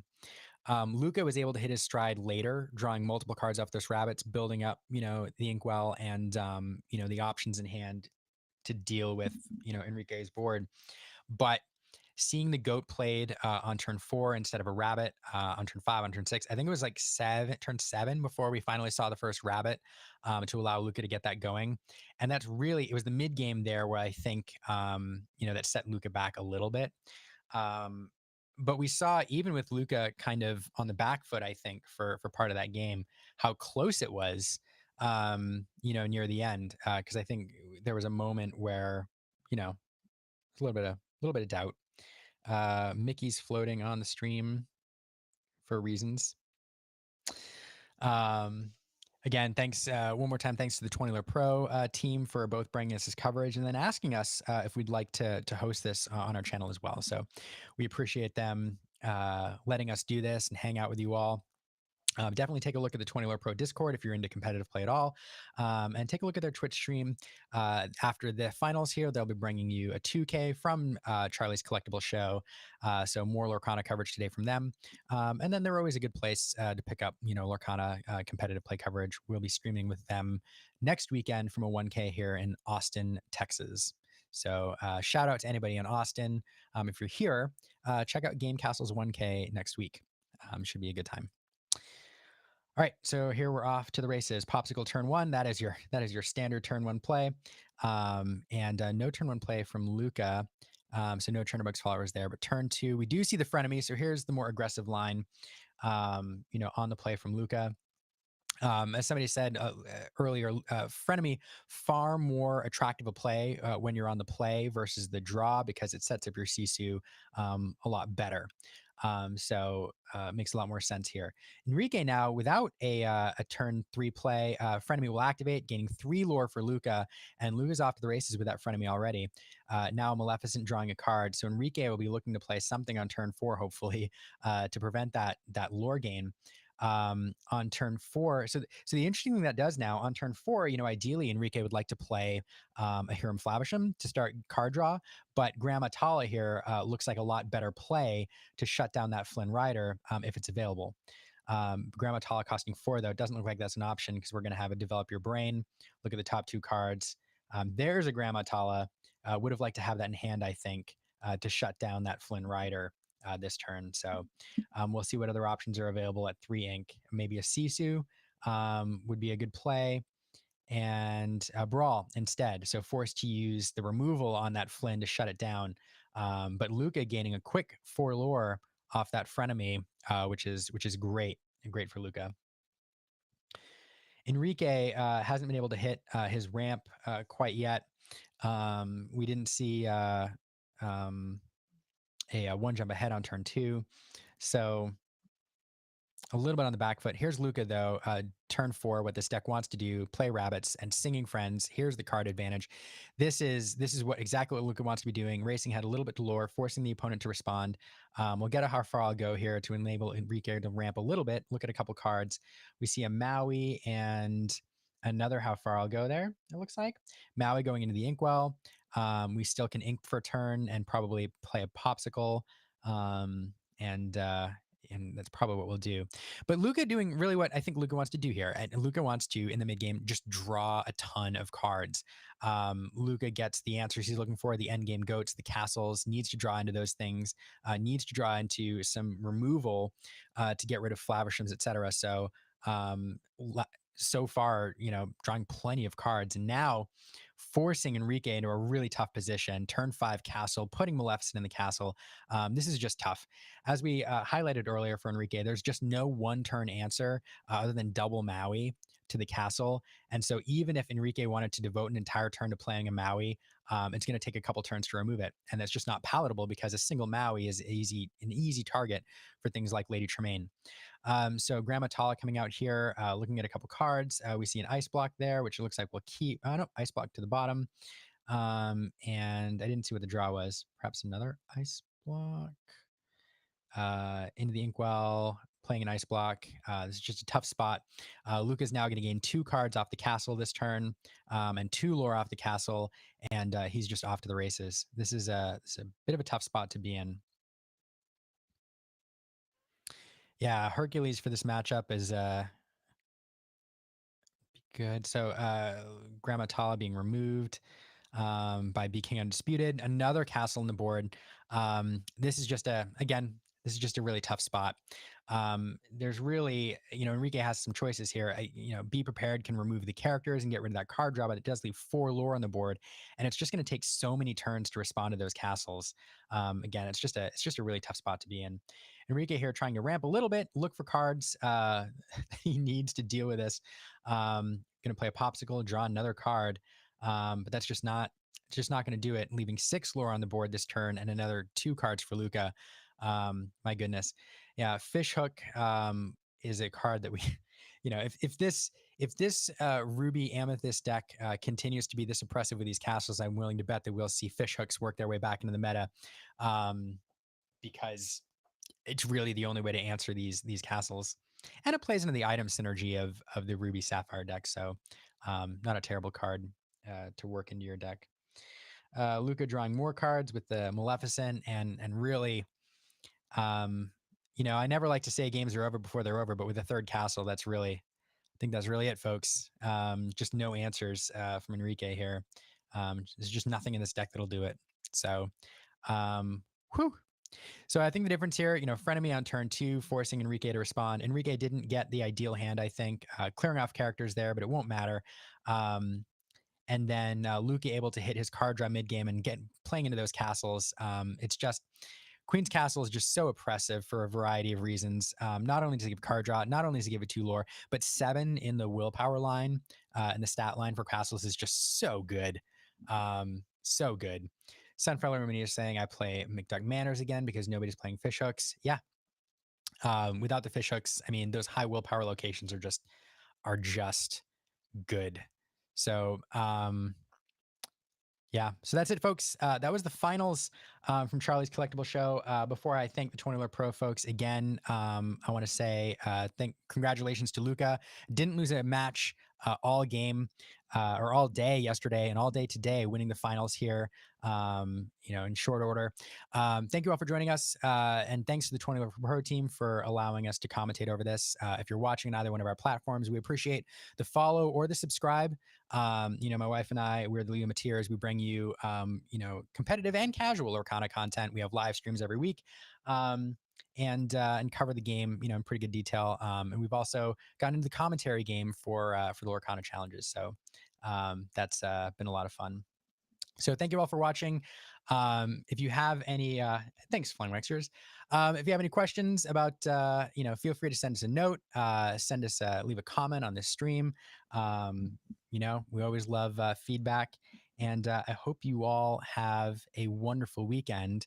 The last thing I want to do is say thanks again to the 20 Lore Pro folks for both broadcasting and then for asking us if we'd like to commentate over their stream. We appreciate them offering that, and we took them up on that. Shout out to their casting team today, Hal Brady or Lorcana, and let me get this full view here, and Sir Ashton or Wesley. They're fantastic, and the whole 20 Lore Pro team is just wonderful. So thanks to them, and yeah. Thanks to you all for watching. We'll see you on Monday on our normal live stream at 7 o'clock. We have some great guests coming, and we're going to talk some Lorcana. So thanks so much. How do we find the deck lists? I am not sure where they're posted. We have copies. You can find them. I'll try to link to them in these show notes, Cedric. I have them here. The Forbidden Mountain actually created those on Dreamborn.ink. So they're probably available on Inkdex as well. But in any case, I'll try to link them to the Dreamborn links here in the show notes so that you can find them. But again, thanks so much to everybody. We appreciate you hanging out.